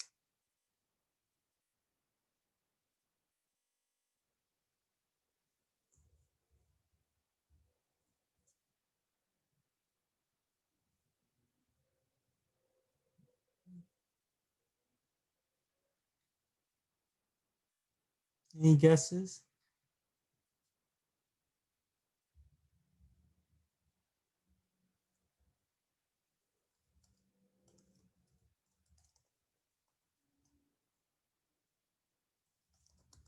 So the 3 items, or the 3 props that we need in all of the inputs, is the name, the value, and the onChange. Name, value, and onChange. Everything else, like required and placeholder or label, they're all optional, but you need at least these three things for this to actually work. It's the name, value, and onChange. So then the name would be whatever the input represents. That would be the title. So this input, they're typing in for the title. The value would be the title, but from the state. So let's go ahead and destructure that value from the state. So that will grab it from whatever it is that we are storing within the state. So the title here, make sure that the casing does matter. And then this here represents what we're storing for this value right here. And the onChange actually points to this handle change function. So this handle change. They both should say handle. Handle change and handle submit.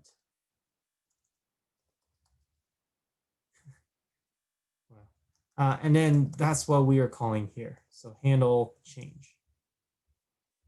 And then everything else is optional. So it wouldn't really matter what it is for the rest of them. But I would do required just because of the validation and that to typical users, they're able to catch that error that they do need to type in a title. So yeah, so make sure every single input has their own name, value, and onChange. And these individual items here should match up for each of the columns of what it is in your database. So then let's actually fill out the handle change. So the handle change here, we need to grab a few things. We need to grab the name and the value, and this is from e.target. This is whatever the user is typing at, whether it's this input or this input, whatever it is, if they're typing it, we're grabbing the name, which is this value, and the value itself. And what we are doing to that is that we are setting the state to be whatever the input name is to be the value. So this will change the state to be whatever the user types in. That's what this function is doing. So whatever input that we have here, it will grab the input name and then it will grab the input title and then it will change it like so. So this will always be the same in all of your forms. But these will be different depending on each of the columns. So then that gives us the ability. So if we have this form right here, it's huge. And I'll check inside of this form. And we do have a lot of stuff here. So make sure you utilize your search bar. I'll do my form here, which is my menu form. And right now the title is empty, but then as I type in, it will update to whatever the user types in for the state. And that's what I want. So now we can handle the handle submit. And how that will work is I'll do e.target. I'm just kidding. E.prevent default. Prevent default. Because I don't want the, oh, it says right here. No, it did. It gives you the ability to do some items that are by default what it's going to be doing. So that, for example, would be like refreshing the page and potentially losing all your data and also putting all your queries inside of your Nav Bar here. We don't want that. We want that to save where it is inside of the state. And then what we're able to do is that inside of this form, we also have a prop of add menu that we're passing from the app. And we're actually going to be calling that. So this props.add menu, and where you need to pass in the whole entire state. Because that will give us the ability to be able to add it inside of our backend and also our front end. And something else that we'll do is that we'll reset the state to be the initial state. So that will clear out the form. Like so. So here is the menu form.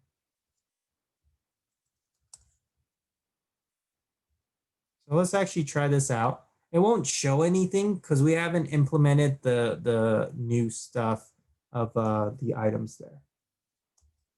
So for example, if I do like a drinks menu, Let's see if that actually gives us an error or not. And it looks like it went through. Yep, it did an insert in our back end. And that should pull it inside of our front end. Let's actually check. And the component that we're checking in is cafe. And then inside of the state here, we have the menus of the drinks menu here, which is awesome, which is actually what we want. So that's great news. Something else that you probably notice is that we also have extra props. And that is because of React Router. With React Router, all of your pages will have its individual props of history, location, match, and then like a static content. So with the history, that's actually the ability to go and do certain like going back or forward a page or look at what the page location is. So that gives you some information and flexibility from that. Also, you'll have the ability for the location. So that's like the path name, the key, and if there's any state. So you can actually pass in state throughout your routes as well. And I might show you how to do that later on after the break. And then the match is the ability to kind of see where the path is, and you can grab individual data from there as well. So that is all stuff coming from React Router, because this is his own page where we have the ability to have these extra props in our disposal for the routes. Okay, I'm actually not gonna go into stuff to kind of show it. I actually want to go into our other component of our like items, because I want to show you how that will look like and how that is different. So I'm actually going to create a new folder, and this one is for items, and this is for like the menu items. So then let's go ahead and create like a items component. And this one will be a higher order component. So this one will be a logical component. So there are some slight changes. We might come back to the other CRUD actions a little bit later on. But I want to show you the difference between a parent and child API call looks like. So for example, let's go ahead and import Axios here from Axios.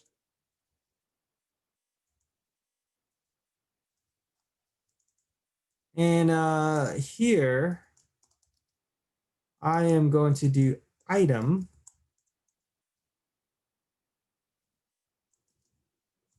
Did I call it item? That should be plural items. There we go. Items extends component and render return.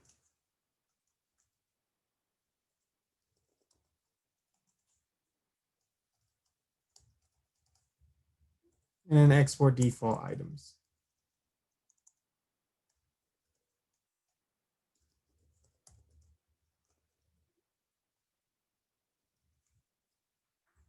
So here, what is this? I don't want items from semantic UI. Don't import that. I think that auto imports it. So here, it will follow a very similar pattern of what we did with menu. So then like inside of our state, we're storing in all of the items for that menu. That's the same. But the way that we're doing our API requests, that's actually different. So the way that we are doing our like add item, our component did mal, our update item and delete item, they're all a little bit different because of the association. And the association is that you need to pass in the parent in order for you to do anything with the child. So for example, with the component did mount here, I need to go to a specific path, which is going to be inside of here, which is the items index. That is my get request.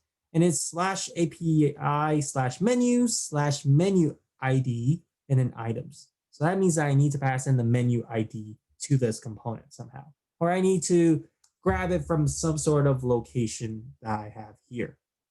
So for example, if I am going to do that, this will be a get request. And then this will actually be backticks because I need to interpolate the menu ID. So this will be /API/menus/ interpolate value of the menu ID. And that really depends on what it is that you are doing in order for you to pass in that data. You can do it through a link, you can do it through like props, or you can do it with like the context API of what we're learning tomorrow. But for now, let's actually pretend that this is coming from props. So this will be this.props.menu ID and then /items like so. So that will be the slight change there, is that you would need to pass through props or wherever it is or however it is that you are passing it through of the individual menu IDs from there. And then you can do everything else pretty much the exact same similar way. So then here, inside of this response, this would be, I'm pulling it from the state. So this would be items from this state. And then I'm going to set the state to be items, to be all of the items that are already there, plus the response.data coming back. So the stuff that is inside of the promise handling will actually be the same. So that one won't ever change, which is fine. But the this part up here, that would change depending on what it is that you're doing. And then our promise handling, if we don't have it, then we'll just render, or just console log the error. That's okay.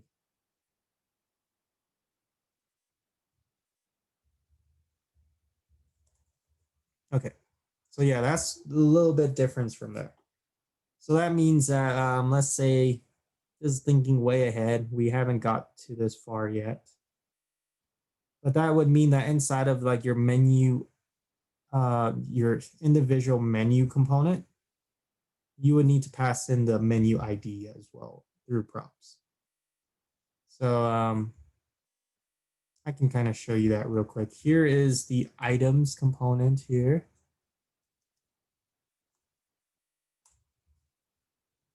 And let's say that we have stuff built out. We already completed the menu list. That will do an individual menu component. So what this will look like is that this will show you everything a menu will have. And this might also be like where you're handling your CRUD actions. So this might also be your logical component here as well.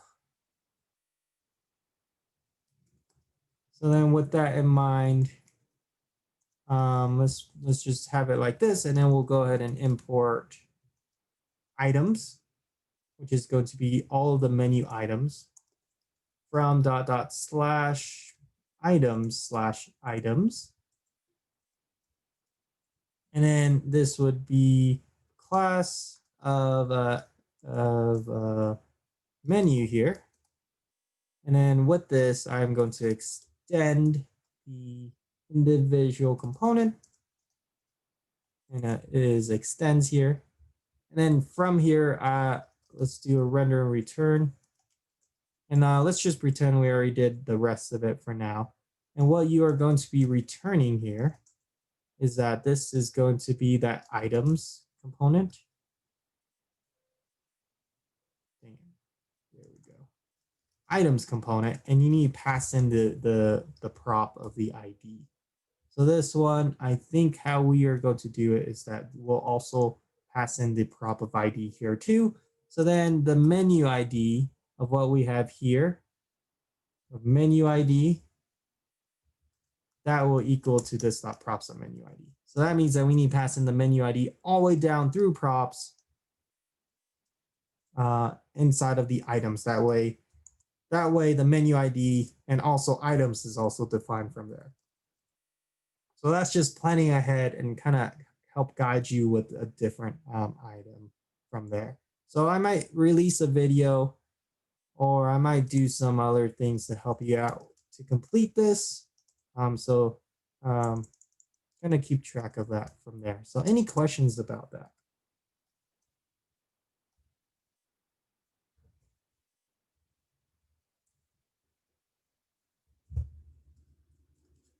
So see if you can complete the rest of the CRUD actions on your own. and also see if you can give a stab at what this will look like following this specific pattern of having to pass around the parent everywhere. So that is like you're doing the exact same thing of what you're doing in the menu, but you also need to pass in the menu ID, the parent's ID here. So that's all I have for now. We might continue this another time, or also I might release a video on it. So keep on the lookout for that. I'm going to push this up to GitHub, and then I am going to turn the time over to Will. How's it going, everyone? Good. They will. Hey, how's it going? All right. You guys have me for roughly 30 minutes today. It actually won't take that long, but I'm talking to you all about the next portion of what I would call career services, but really something that every developer needs as they get into their career, and something that really kind of showcases not only their skills, but their projects. And it's not as boring as a resume, which we will get into later on because that is still a necessary evil. But what I am talking today about, let me share my screen. Let me see if I got it right. Yep. The art of a personal website. So we're going to be talking about this a little bit here because I know during your Christmas break and here moving forward, you're going to want to at least start thinking about what your personal website is going to be. And I'll give you some examples and why this is important. But to the development industry, and if you're looking at anywhere in the tech industry, a personal website is, I wouldn't say common, but no, I wouldn't say uncommon. It's definitely common. Not every single developer has one, but if you want to get further along into the industry, as in being a mover and shaker in the industry or wanting to speak at some point in time in the future when you're a mid or senior developer, or if you're looking for freelance projects, or even more importantly, if you're in the middle of an application process and the company's going, well, we have two options here. We have one of the students from DevPoint Labs, or we have this other candidate. How do we differentiate? Oftentimes I'll pop into your GitHub and probably pop into your personal website as well. So this is something I really want to talk to you all about and really kind of push the importance of something like this, even really early on into your development journey. So first and foremost, let's kind of differentiate the difference between a personal website and a resume. A resume, we all know what that is, right? Everybody's at least had written one or had to create one. And the truth is, it is a bad gauge of whether you should be employable or even be interviewed in that position or not. It's an old, outdated technique. But in the tech industry, the beautiful thing is we are doing everything in a digital age now. So instead of telling them what projects you've built, generally people like to see what projects you've built. So a site is literally more interactive than a piece of paper and will make you stick out as well as open up potential conversation topics. And what I mean by that is it's more interactive because it's your proof. It's not just me saying, hey, I've built this. If you put that on your personal website as a link, it's saying, not only did I build this, but this is the proof of what I built and how it looks and how it interacts. And they actually get a feel of what you've built rather than just a 20-second read on a resume, you know, that little itty bitty paragraph you talk about, this is what I built and these are the main features. That's great and all, but if they could actually see it, that makes it even better. And so when we talk about these personal websites, we really want to know what the goal of a personal website is first and foremost. And for most of you, I don't know if any of you have a personal website already. Do any of you? You do? Nice. Awesome. Yeah, I got one because of this class, actually. Oh, really? You guys were talking about it like a long time ago one time, and I was like, I might as well do it. Nice. Heck yeah. Awesome. So yeah, a personal website is every developer I know that has gone far enough into the industry where they're not just like a junior or a QA for years and years on end, they have a personal website because that's really how you are pushing your employer or maybe your boss to say, hey, you know, this isn't something I just do from 9 to 5. This is something that I enjoy doing maybe outside, or I'm proving that I'm learning new languages or new skills so that I can be not more employable, but demand a higher salary or demand that position bump from junior to mid, or maybe even mid to senior in the near future. So the real goal of a personal website is a handful of things. First, it's to control your online presence. When someone Googles you, do you want them to see your first Facebook photo with you like doing this, like, you know, doing a peace sign, or you doing some crazy face, or something else that you don't really think is the most professional? Or do you want to control that online presence and to say the first few things they see are my LinkedIn, which is professional, my personal website, and who knows, maybe if you're you use your username all the time, maybe even your GitHub or something like that. You're really controlling what people see right off the bat, and I think that's important. Secondly, it's really easy to contact you when you have a personal website. If they look at your resume and they don't remember, you know, exactly who they wanted to pick or who they were going to go for the next one, if you have a URL, because we're in a digital age, likely when you're sending your resume nowadays, you're probably sending it via a PDF online. And so if you have a URL there, it's really easy for them to click on that URL and start looking at more of who you are. And that's something that is extremely tempting and really easy for an employer to do. If you don't have a personal website and it's just your LinkedIn, it's still, a LinkedIn really is a digital version of your resume, right? There's no proof behind any of that. It's still text just behind a website rather than behind a PDF document. This is where you're really putting your proof into the pudding. Thirdly, if you are going with a recruiter at some point in the future, maybe not now, maybe when you're going to a senior, or maybe when you're trying to go to a bigger and better place after your first, second, or third position, you're pointing recruiters in the right direction. And those recruiters will not only help you, but they'll promote your personal website as well, because they make money when you get the job that you want. And if they have more resources at their belt to help you get that job, the easier it is for them to find you a correct position.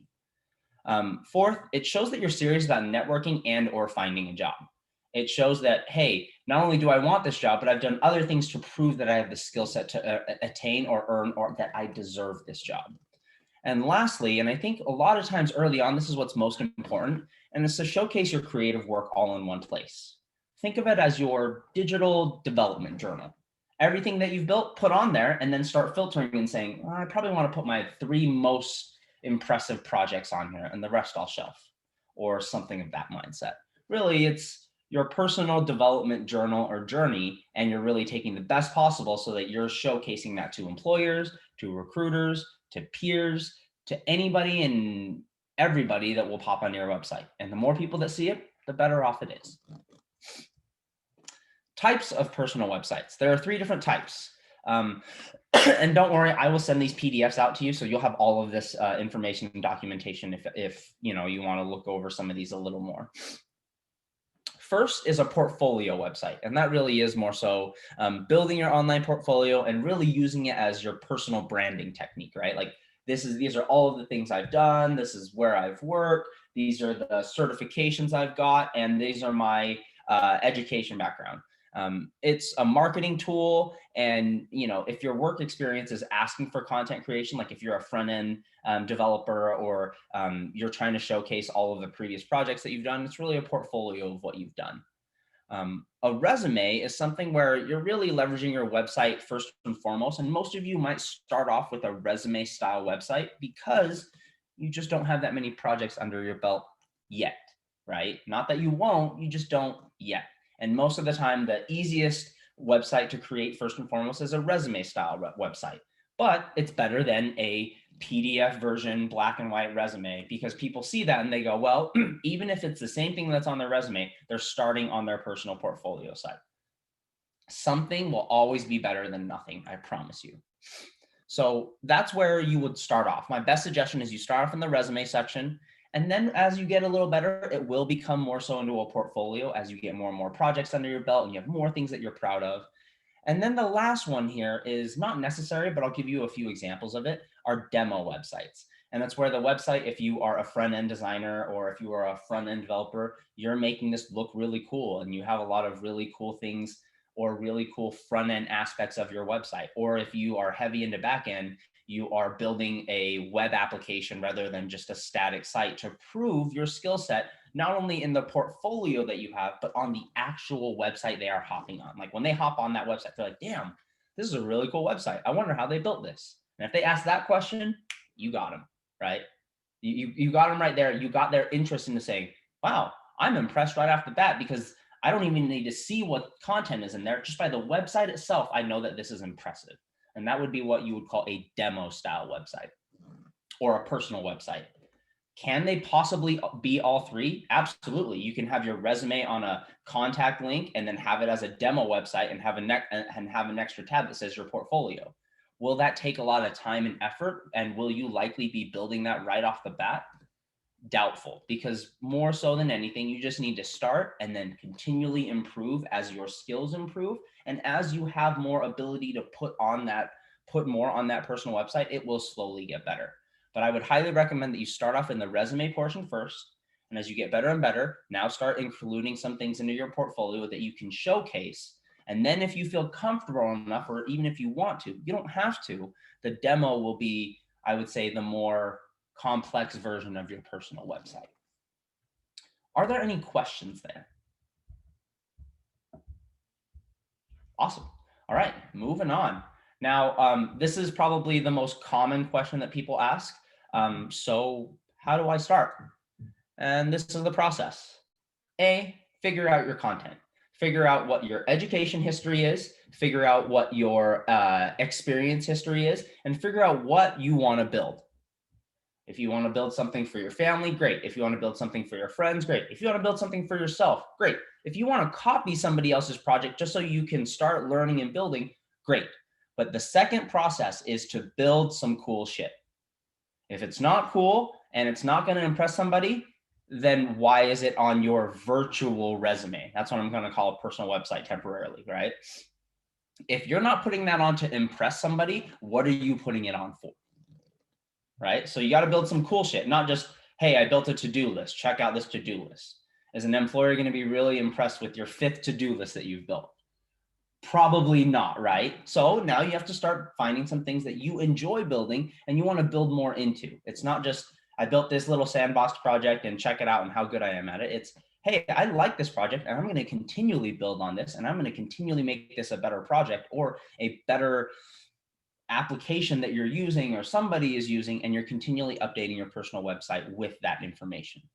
And the last thing you do is, if you build a website, you need to show it off. You need to tell people you have it. And when I mean tell people that matter. And when I mean that matter are the people that are wanting to hire you. On your resume, put your personal website on there. If you ever have a business card or a digital business card, put your personal website on there. If you're sending an email out that is a business style email that you're looking to get either work or you're looking to get a job, put your personal email on there. If you're not showing it off, don't ask why people don't go on there.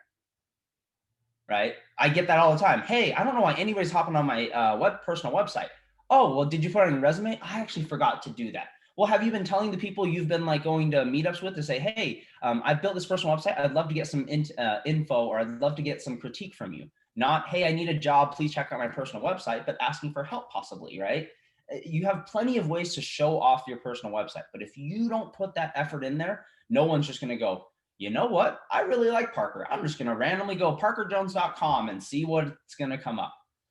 Trust me, that's not going to happen. If you want people to get on your website, you need to show it off. You need to be more assertive into letting people know and being proud of the work that you've done. So I want to repeat one more time. A, figure out your content, what you want to put on your website. Secondly, build some cool shit.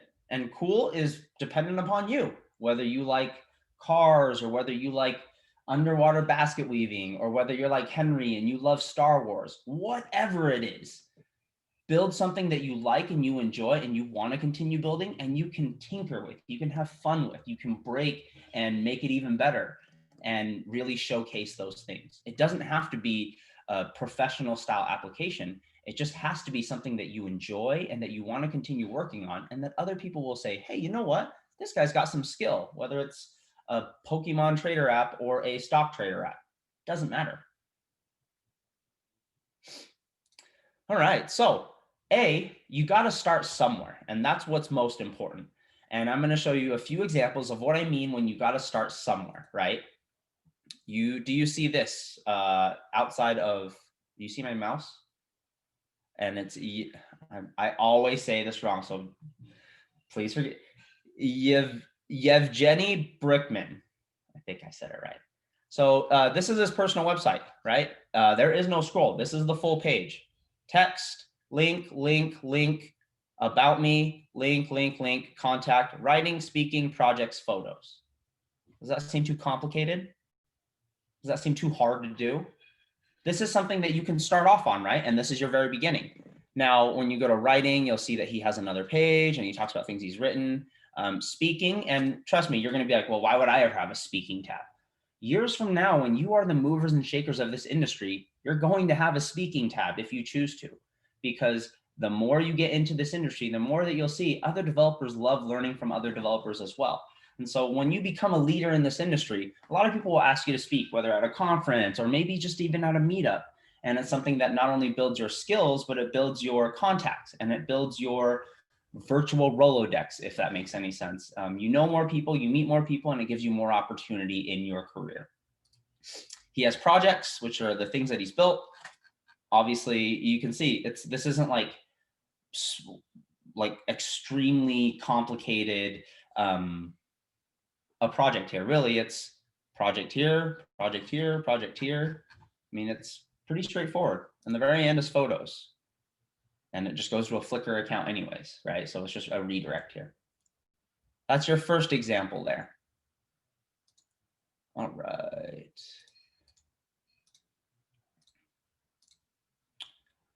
This is even more simple. This is all it is. So if any of you tell me I haven't started my personal website because I don't know what to write, I've given you the easiest example right here. And if you tell me you can't do something like this, we need to talk about what you've been doing the past 5 or 6 weeks, okay? Right? This is fair. At least you can do this, right? There's no question here. And then not only that, sometimes people are so good that they don't care about their personal website anymore. Oh, there's music to this one. Ryan Florence is one of the main proponents of and creators of React. He has a really simple website with like some music and a background because he's so popular that he doesn't need, people just know who he is. So he kind of has what I call a troll personal website. He's so good that he makes his website so kind of plain. But all of those are what I mean by start somewhere. You can build almost any of those with the skill set that you have now or the skill set that you end off into the cohort. And then after you've created something, your base template, then you start revising and making something a little bit better. Something like this, right? Where you have a portfolio, your offer, a contact, obviously a personal blog, get in touch links, which are important, your GitHub, your Facebook, your Twitter. So if I were an employer and I'm looking at his personal website and I go, I'm comparing this guy to somebody else, well, let's check his GitHub. I don't have to look up anything. I just click a button. Well, let's see if he says he's been in a lot of talks. Let's go hop on Twitter. You have all of the links that you need here. Over here is just his personal portfolio, whereas where he works, what he's done back then, projects. You see how he doesn't even split these up? It's just straight timeline. Some of it's experience, some of it is projects, some of it is a temporary break from freelancing. It's just a timeline. He didn't break it up into education or anything. It's just a pure timeline here. Hey, Will, what is a CV? I hear that all the time. And I'm seeing it right over there, CV. Like, what is that? Is that just a resume? Basically. Mm-hmm. Yeah. Okay, what does it stand for? Do you know? Or is it like something like Latin? It stands for curriculum vitae. Like, it's super common to hear that like anywhere else but the United States for some reason. I don't know why. Oh, okay. I actually never, Parker just taught me something there. I've seen it all the time. I just say it's just a weird way to say resume. That's all I have ever said. Exactly the same, yeah. Okay, cool. I didn't know if it was like a resume and then like an also CV. Like, I didn't know those two things. Yeah, I've seen it a lot, especially in like Europe or European websites or personal websites. They always say my CV. And then every time I click into it, it's generally a PDF of the resume. Okay, thank you, guys. Thank Parker there. Hey, I piggybacked off of his answer there. Thank you, Parker.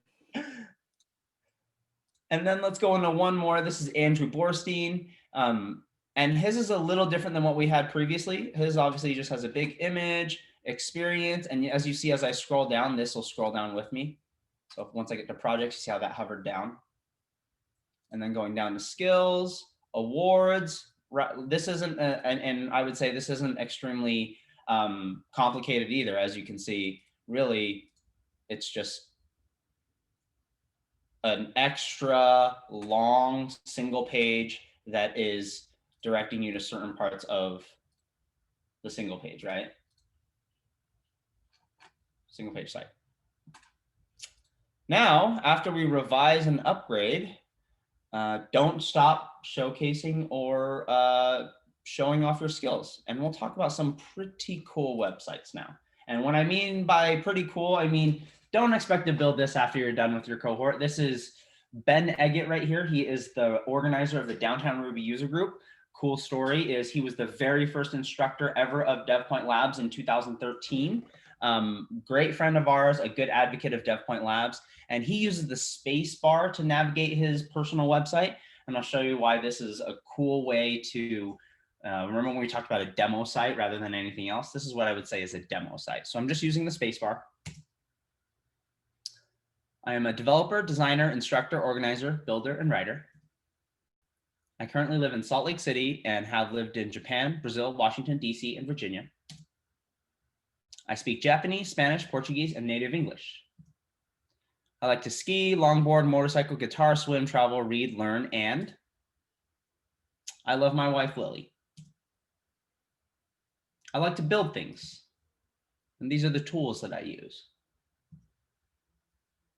I've done many projects, 175 and counting, for many clients. And he just goes back for all of his contact information. Down here, it's the same concept. It's just basically a redirect to wherever you have that specific information, right? And then he has a contact form at the very end. Well, on the side here. And then you can actually select your language. So if you wanted to see all of this in Japanese, there you go. If you wanted to see it in, oh no, now that it's in Japanese, what's, I think that is. That's Espanol. Yeah, go back to the English. English, there we go. All right, there we go. So that is what I mean by a demo site. You see, are you starting to see some of the difference here now between what I first showed you in the very beginning, more resume style sites, and then you saw portfolio sites where they're really showcasing some of the work that they've done. And this is what I would call a demo site. Do you see the differences between the three there? The style that they're kind of going for? Let's go into a couple more demo sites, okay? This is a really cool one. And this is what I mean by an interactive resume. By no means am I maybe any of you are building this near, but I think it's something to strive for. It's cool to see really cool things and go, I want to build something like that for my personal resume one day or soon or ASAP. So when you launch the website, you'll see how this is an interactive website here. The interactive resume, I am using my left and right keyboard arrow. Oh, scroll mouse down. So I'm scrolling my mouse up. You go to level 1. This is your About Me page. Design, code, animation. And he talks about his skill set with what in Mario, what are these called? Just plants eating, I don't know. It's like piranha plant. That's what I always call them. That's right. Piranha. Yeah. I don't know if that's like canon though. So you can see he kind of goes, he lives and works in New York City. He's an NBA fan.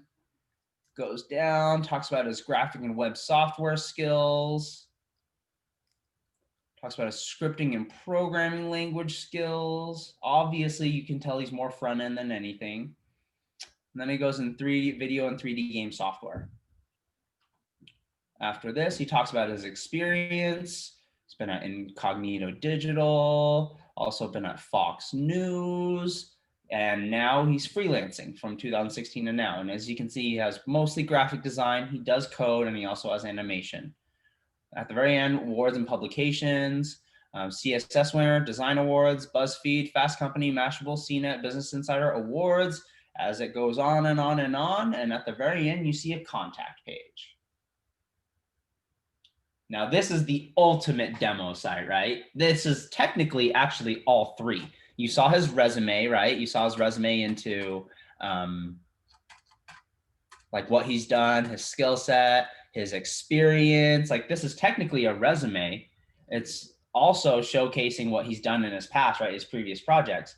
And it's also a demo site.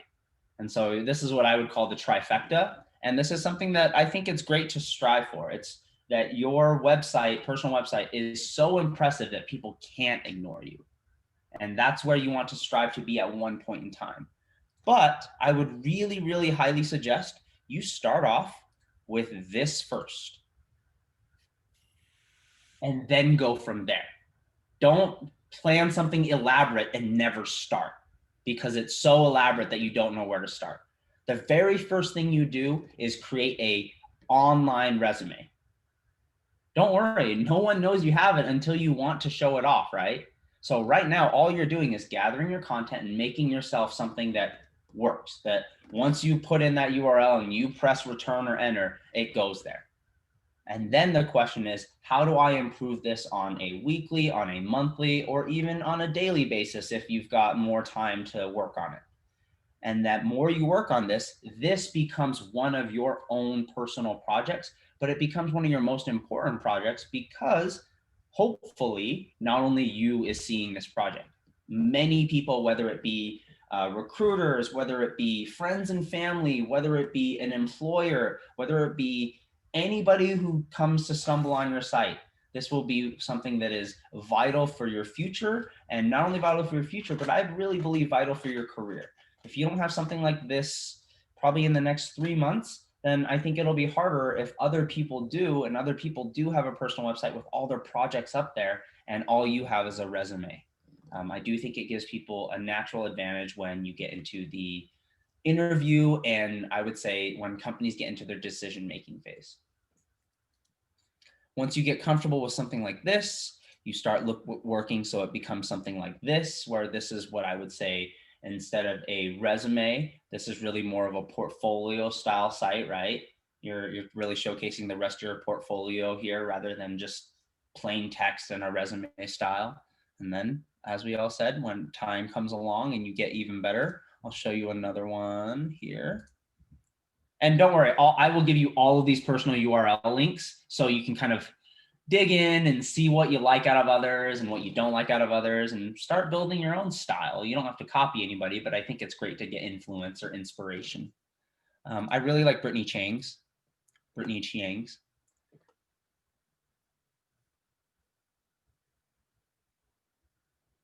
Builds things for the web. I really like that she already has a get in touch right off the bat. It's like, hey, if you're getting on here and you want to talk to me, I'm just going to make it as easy as possible. Oh. Go down. She always has her links on her left side here. Quick little about me, where she's worked. And as you can see, she's fairly new, 2018 to present, her only position. That doesn't, and this is where I'm saying, like, she has one job and she started in 2018. If anybody tells me I have nothing to put on here, she literally has one little part for experience. Yet I personally think this looks great. She doesn't have a whole lot of content in here, but she still made it look really, really clean.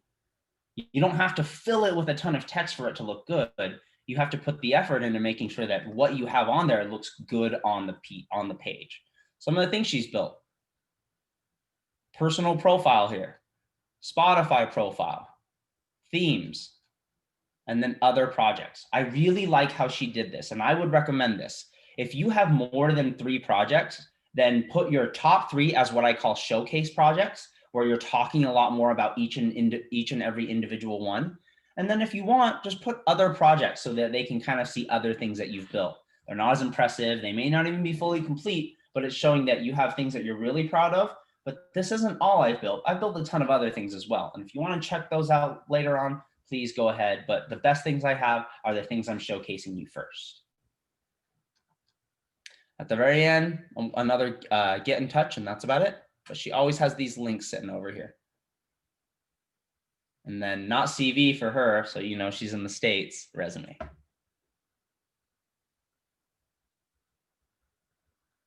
Any questions?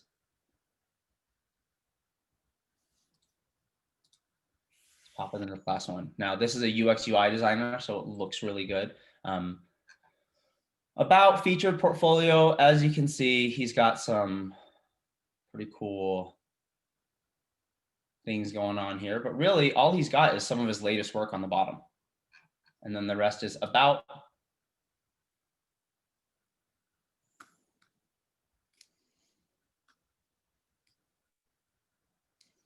Featured.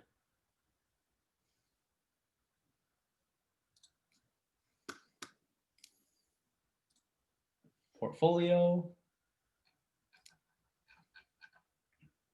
Blog and contact form.